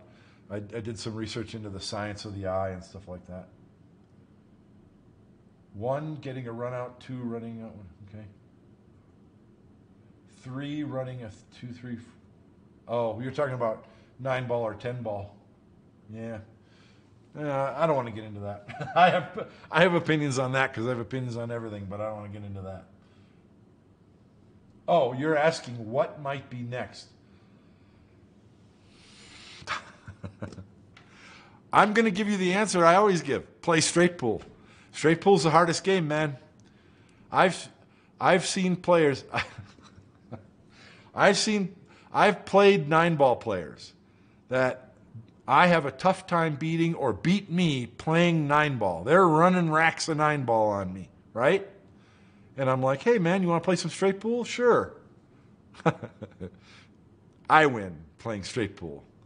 It's a different animal. It is a completely different animal. I've seen 9-ball players who've never played straight pool. They get embarrassed quickly because they just don't know what they're doing. The things you think you know playing 9-ball, nothing. You're lost playing straight pool. But if you learn how to play straight pool and take that back to the table for 9-ball, you're going to be way better. It's going to take you to another level. They support each other for sure. You cannot be the best straight pool player you can be without playing 9-ball and 10-ball, because you got to know how to make those long shots and make those stroke shots. They reinforce each other for sure. But too many players today, like you're saying, judge their skills on how well they can beat the ghost playing 9-ball. And I'm sorry, but 9-ball, once you get past the trouble ball, a difficult spot in the rack, the last 5, 6 balls on the table are easy. Child's play compared to running straight pool racks. 9-ball's an easy game, guys. It's not a big deal. The hard part about 9-ball and 10-ball is the break shot and then kick shots and safeties, getting control of the rack. Once you get control and there's no problems to solve, it's an end pattern. You know, straight pool is 14 balls, and you're solving all kinds of problems to get to an end pattern, and the end pattern usually consists of between 4 and 7 balls. Well, in the game of 9-ball, you're never running more than 4 to 7 balls. It's an end pattern. It's all it is an end pattern. It's easy, comparatively. Play straight pool is my answer to your question. Good, thank you, Paul. Little Chris, when you use a side pocket break shot, like you did on this rack, and go 2 rails, is there a way to get the cue ball back above the rack? Did I do it on this one on the screen right now? Let me just find one, and we'll talk about it. It's easy. I mean, it's not easy to do. The answer is easy.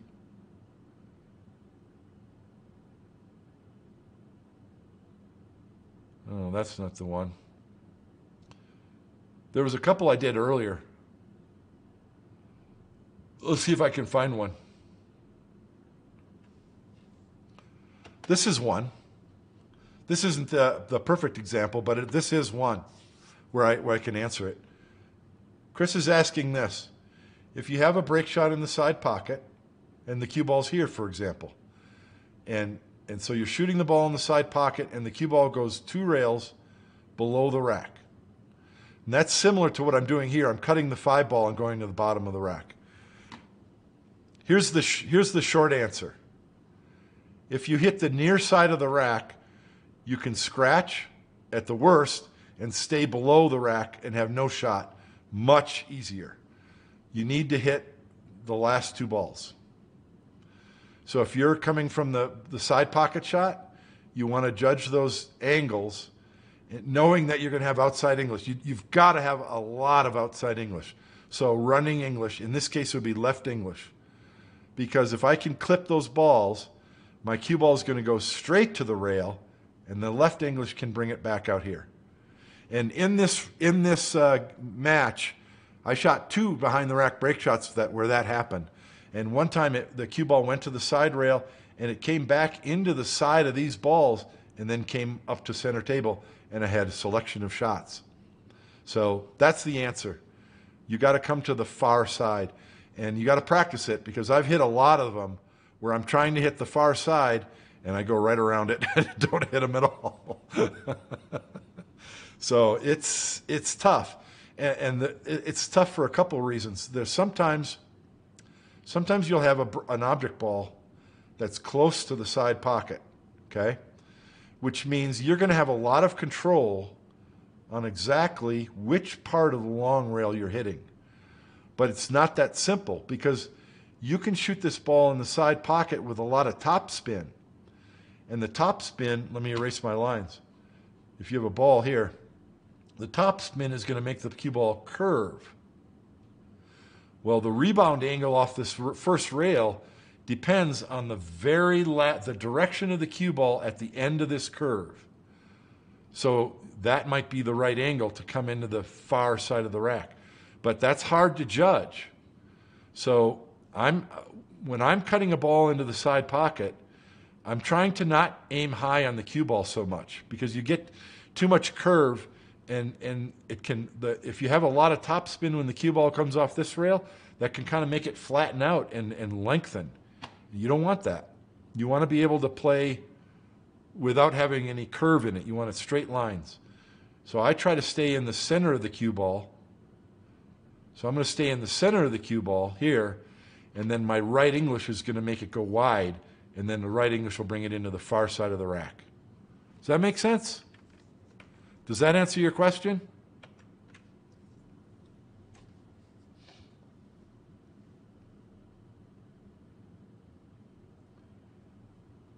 Yeah.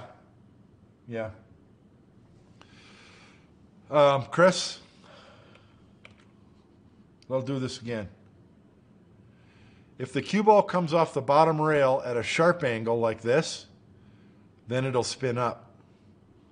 But if it comes from the corner and it's a glancing blow, then it's harder to get it up above the rack. Yeah. I feel your pain, believe me. I've been there a million times. I've hit this rack. I hit the end balls, and the cue ball hits the side rail, and it comes back, and I have a shot, and then the cue ball goes just behind the corner, and I got no shot. It's not easy. We have a tendency to want to pound it hard, and just because we think we're just going to blast it and get balls going every which way, and you're not. You're not. When you hit the corner of a rack like this, it's the same as when you have a low break ball and you're hitting the corner of the rack in this direction. You're not going to splatter the rack. You're only going to knock balls off of this side. So when you're coming at this corner, you're only knocking the top balls up this way and the side balls this way. What I'm trying to say is, don't try and smash it. The key is you need 2 tips of outside English or more. As much spin as you can get.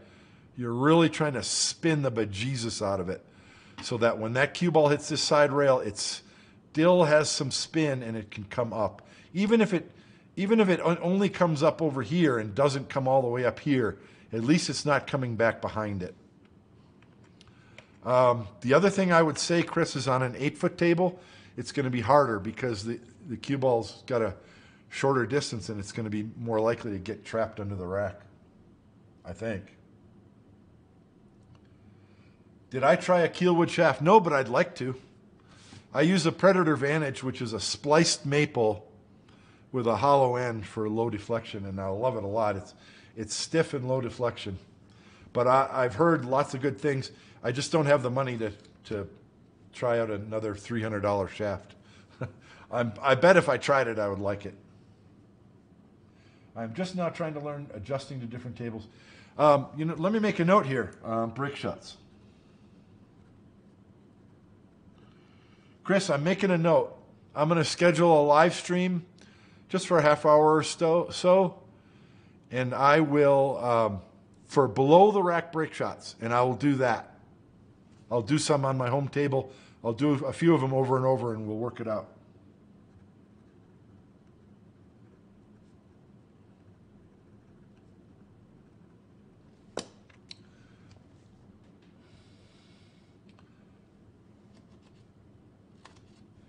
Yeah, the general rule, who said that? Shane. Yeah, you nailed it. The general rule, the faster the table is, you want to play position for shallower angles. You don't want to get straight in, but you want shallower angles because you can still punch the cue ball and make it roll off the rail. The slower the table is, you want to play for bigger angles because then you don't have to hit the ball so hard to get the cue ball to move where you want. That's just a general rule of thumb.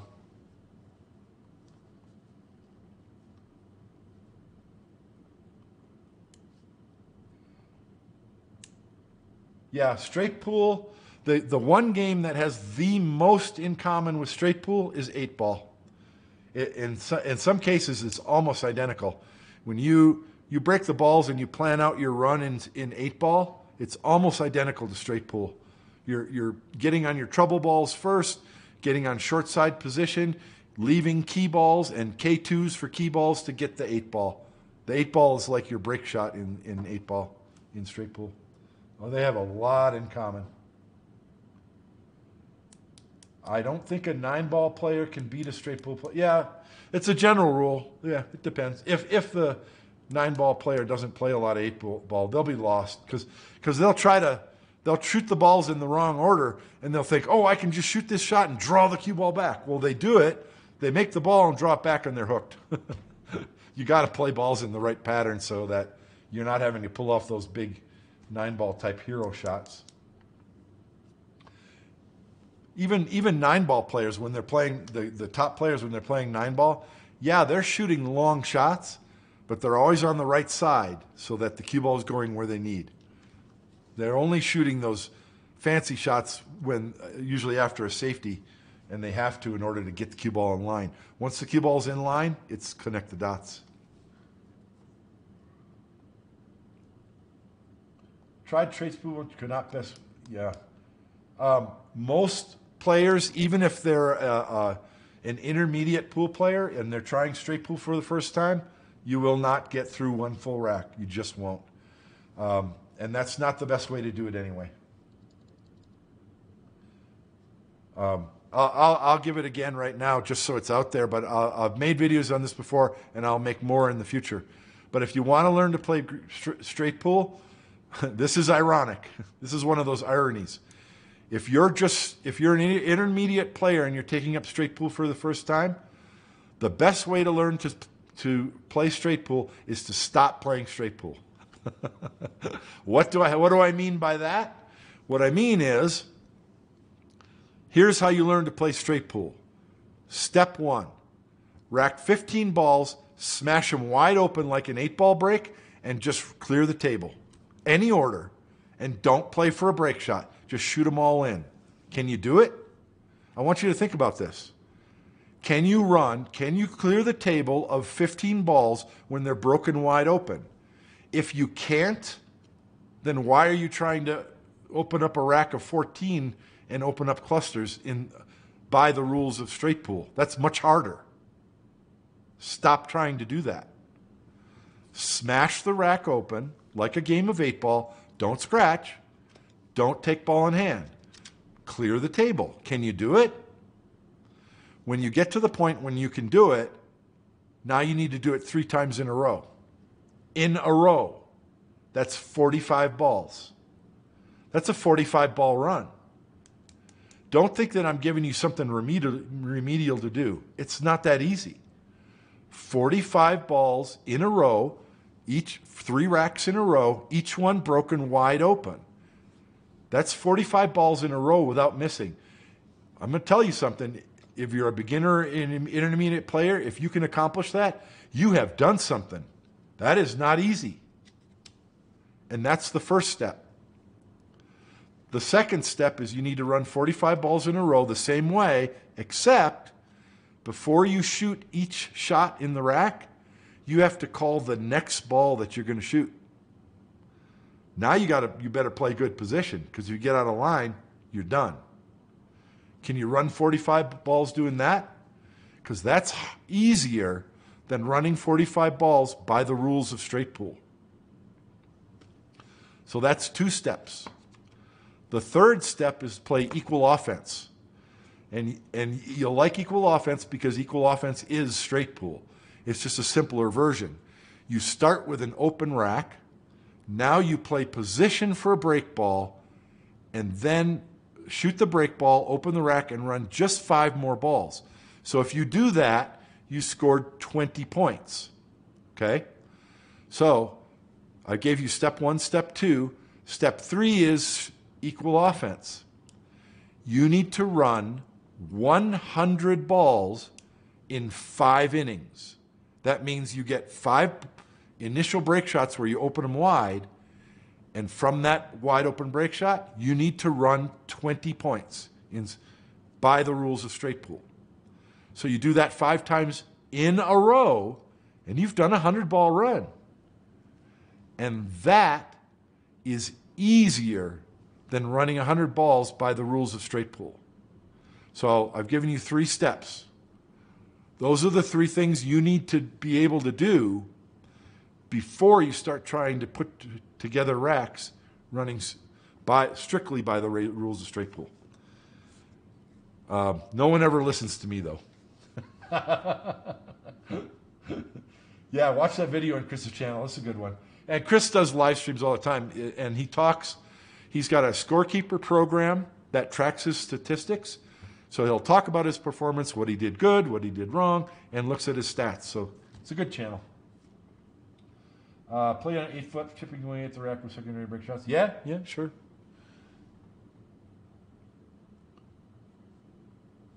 Cue Master Billiards. The pool table that's behind my head, it's a photograph. I'm on a green screen. That's a photograph of Cue Master Billiards in Virginia. I would like to retire to Virginia, and I would like to purchase a house across the street from Cue Master Billiards. I haven't been to a lot of pool halls, but I've been to some around the country, and Cue Masters is amazing. It's like 5 pool halls in one. And the pro room in the back with the bleachers, fantastic. Best I've ever seen. Best. Just, that's heaven to me. To go there and play pool every day, oh, that would be heaven. I've been to Cue Masters twice. Once was last year, and then the other time was 2004 when I played in the U.S. Open. And one of my best memories of pool, I was at Cue Masters in 2004. I went in the back room and sat on the bleachers for at least 3 hours, and I watched Efren Reyes give another player 12-4 in one pocket.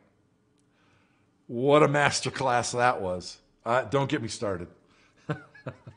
Amazing. Just amazing. Thought about angles for speed control and faster tails. Yeah, absolutely. Yeah. See, if you can't do 45 in a row, just breaking them wide open, then don't try to do 45 in a row setting up a straight pool break shot. It's just too frustrating. It's too hard. Build up that doesn't mean you can't play straight pool. Go ahead and play it, for sure. But play it with an open mind so that you're recording the difficulties. What's hard about it? What are you having trouble with? Then take those things to the practice table and work on them. Then break them wide open and try and run 45 balls.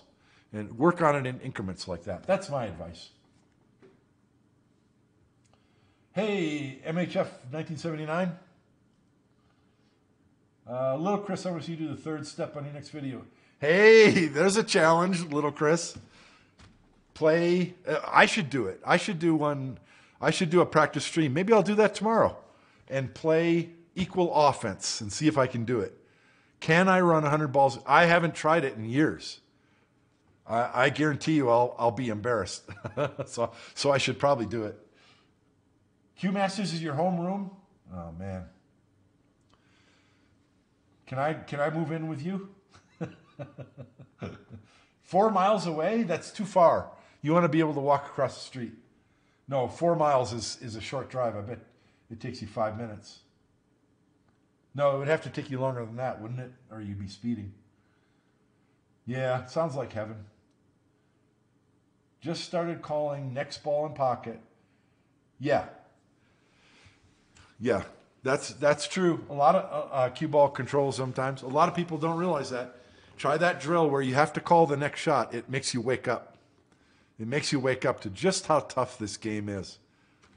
And the things that you need to do, the things that pro players do, we watch them do routinely but take for granted. It really brings it home. Very effective.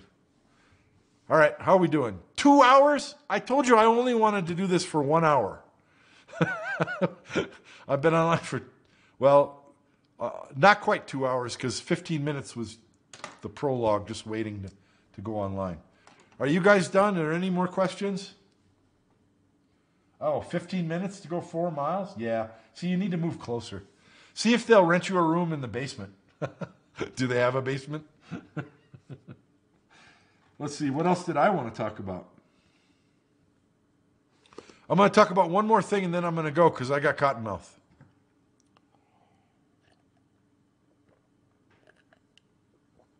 $103.49 is the timestamp. Let's see if I can find that.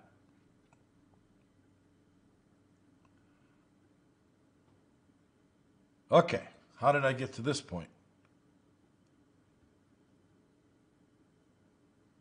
Doesn't matter. This is interesting. Let's see. What is my break ball? I think my break ball is the 2. Okay, I think what I'm trying to do here, the lesson will come up in a minute. Yeah, I'm trying to get a low angle on this ball to bump this ball into break ball position. I think. Let's see what I shoot. I may not shoot that. Oh, I remember what I shoot. Okay, here's the lesson. Let me stop this real quick. What would you do? How would you run this rack? The balls are wide open. There's no more problems. This is the break ball. Okay? So that break ball is low. But the bottom of the rack is here. So I can hit the rack. So I just need to get this angle. So how would you run this rack? I can use either of these balls, or I can use these balls, the 6 and the 4, in tandem. Either one can play position for the other, and then I'll be able to maneuver my cue ball up here, since I don't have a cue ball up here already. So that's one way to do it. The other way to do it says, I'm going to clear all of these, and then I can use those balls to get on this ball, which probably I can roll forward or come back, either way. But the point is, this would be my key ball, because I can get an angle on this ball. I got too many yellow lines. I can shoot all of these balls. Then I can pocket this ball in the corner, bounce off the rail, and I'm on my break shot. Or I might end up here and I'd shoot it in the side and come over here and I'm on my break shot. So there's 2 choices here. 3 up table balls, 4 down table balls. And I have to shoot the 5. There's no other shot but to shoot the 5 right now. So there's 3 balls down, 3 balls up. What do? Do you clear these first or do you come up table? What I do right here is draw back to the side rail above this. Well, I didn't get all the way to the rail. So what I felt was, the reason why I did that is from here, I can shoot any of these balls. That's why I did that. So I'm putting off the decision. And I think that was a mistake. Let me back this up. Let me back myself up just a little bit. Why is that a mistake? The reason why it's a mistake is if there's a third option that's better.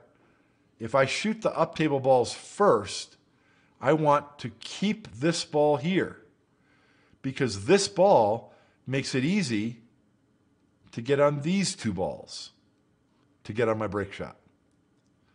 So in my opinion, the best pattern is to shoot the 5 the way I did, but to either draw or follow, whatever, out here so I can shoot this ball or the 9. Don't say, let me go where I have a choice of 4 balls. No, decide. You got to decide. Are you playing precision for these balls or these? So I should have gone from the 5 I think I would have gone from the 5 to here, clear these balls. Then I'm already up table, and it's easy to play position on this shot to get on those balls. That's the correct way to play it, I think. What I ended up doing is funny because it's dumb. So I tried to play for all 4, and in doing so, I have to shoot this ball now because I got the wrong angle and I'm too far from the 9. I mean, I guess I could shoot this, but it's not. This is much easier. So now I'm bringing the cue ball up table. So I've removed the ball that would have made it easy to come from up table back down table. I removed it. Dumb, real dumb. So it doesn't look like much, but that was really dumb. So now I'm doing the best I can. I'm going to give myself an angle on the 14 to come all the way over here. Okay, but now I could have used a ball that was 2 feet away. Instead, I'm using a ball that's 5 feet away to try, and I'm coming across the position zone instead of being right on it. I just wanted to point that out. I mean, I got through the rack, but if you keep doing this, you're gonna fail. You gotta play the optimal route. So what happened was, I'm looking at it now. Yeah. So let me hit pause here. So because I'm playing position this way, I can't get very precise with my cue ball. And I ended up dead straight in on the 4. So if I play a stop shot on the 4, then I've got an extreme cut on the 6. So I would want to stun forward, and then it becomes just so tricky. Whereas if I left this ball here, and then I had a nice, easy cut shot on it, now I can play my cue ball very precisely, and I would have kept my cue ball below the shot line to the 4, so I could slide over here easily, shoot the 6, and come over here for my break shot. That's why it just makes everything tougher. So because I'm straight in on the 4, I've got to shoot the 6 first and try and get below the shot line to the 4. So then I can just go over to the rail and up. And what happened? I got dead straight again. So now since I'm dead straight, I've got to cheat the pocket to the left side, use extreme left English, and try and hammer it and stun the cue ball up here. And what happens? I got no shot. So the reason why I got no shot on the 4 on this break shot, which ended my run, I played safe, was 6 shots earlier because I did the wrong thing here. That's how tough straight pool is, guys. You know, when you're playing 9-ball and you get out of line on the 3, you just play safe. You don't have that luxury in straight pool. You gotta find the best pattern and get in line. I'm off my soapbox now. And that's a lesson for me as much as anyone else. I messed this up. I got to go. Thank you. Goodbye. How difficult shooting with glasses? I do not shoot with glasses. When I came back from pool, I did, and then I switched back to my... Right now, I'm wearing contact lenses. These are just reading glasses, and I have to put them on to read the screen, the computer monitor that's in front of me. When I play pool, I do not. Contact lenses are cheating for me. I have Coke bottle glasses when I'm not wearing contact lenses. Just so you know, my prescription for my lenses, -10 and -11. I'm extremely nearsighted, really bad eyesight. But it gives me advantage in pool. You know why? When I wear my eyeglasses in pool, the table looks like it's 12 feet long and the balls look like snooker balls. But when I wear my contact lenses, it shrinks it. The balls get huge and the table gets shorter. It's almost feels like cheating, but it's still hard. It's still hard. The shots don't get easier. It just, the apparent size of everything is bigger and closer, with my contact lenses. So I had given up on contact lenses at one point, but then I started playing pool again, and I had to go back to the contact lenses because I cannot play pool with glasses. It just makes it look like a snooker table. 9 ball on the side look better as key ball. Yeah. 9 ball on the side. Absolutely. You could clear the 4 balls down, shoot the 7, come across for the other stripe, or shoot the other stripe and then the 7, whichever, and then get on the 9. Yeah. Any of those would have been better than what I ended up doing. You miss the break ball more than you like. I talk about this in my book, and I talked about it on the live stream that I did with little Chris. Here's the thing. You've got a break shot. Let me find a break shot. That's not a good one. Okay, here's a break shot, right? If you were playing 8 ball or 9 ball, and you're shooting this ball, let's say you had to play position all the way back up table like that, right? If you're playing 9 ball and shooting this shot, you're hitting that softer than you would ever hit it when you play straight pool. When you play straight pool, you got to stroke this ball with nice and firm. The speed that you hit this ball, this break shot in straight pool, if the rack wasn't there, the cue ball would go here, here, here, here, and all the way back down here. Because you're hitting it hard. So the reason why you're missing those break shots is because you never hit that hard before. It's a skill we've never done. So you've got to practice it. Bottom line, you've got to practice it. And that means setting up a variety of these break shots with no other balls on the table. Just the cue ball and the break shot, and whack it and watch that cue ball fly around the table. I actually will practice this break shot. I've done a line stream of this. So I'm practicing pocketing the ball, and I'm aiming for center pocket, and I'm also trying to scratch. Why would I try and scratch? Number one, it's because that's where you want your cue ball to go on a straight pool break shot. Right? So, I'm going to practice this shot. I'm going to mark the table and set this shot up over and over and over and over again. And I'm going to shoot it until I can hit it 1,000,000 miles an hour and I hear the object ball and the cue ball hit the back of the pocket. Whack, whack. That's how you do it. A lot of people don't believe me and they don't listen. But I'm telling you, that's how you do it. Put your most common break ball is right here. And put your cue ball right above it. Pocket that ball, and don't just pocket it. I'm talking center pocket. When you shoot it, you want to listen. You don't want to hear it hit the facing. You don't want to hear a double thunk thunk. You want to hear one sound, the ball hitting the back of the pocket.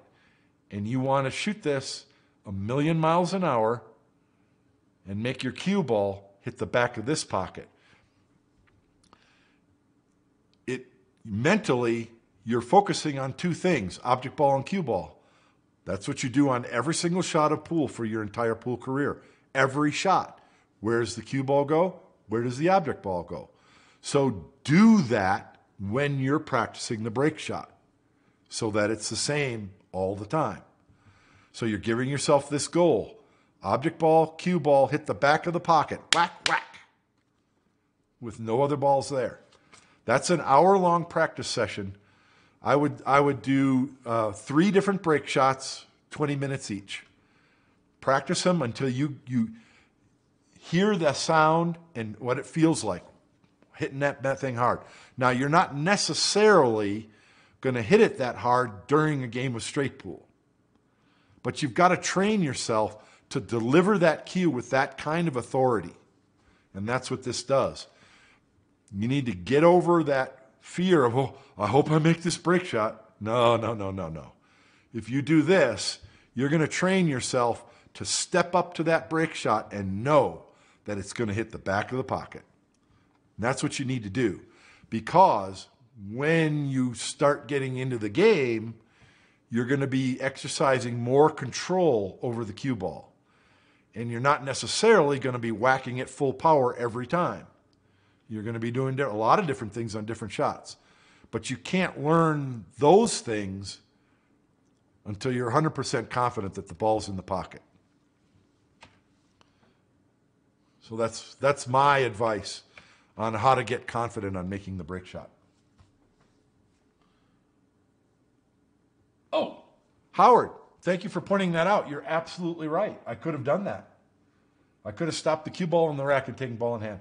I generally don't like to do that because when you're shooting the break shot from the kitchen, man, you're just trying to cinch the ball and not necessarily break the rack as much. But yes, that is a good option. Considering the fact that I ended up straight in on that 4 ball when I tried to get an angle on it twice, that might have been the better option than what I tried to do, which I failed at. So yeah, good point. The break shot in straight is a shot you've never done before. That's correct. That's correct. It's a shot you've never done before. Great advice. Thanks so much. Hey guys, I'm tired. I got to go. I hope that was helpful for people, and this stream will go live. It'll be live. It'll be on my channel, so you can go back and watch it. No other questions. I'll give it just a second. I'm going to go. I have about an 1.5 inch thick ribeye steak waiting for me.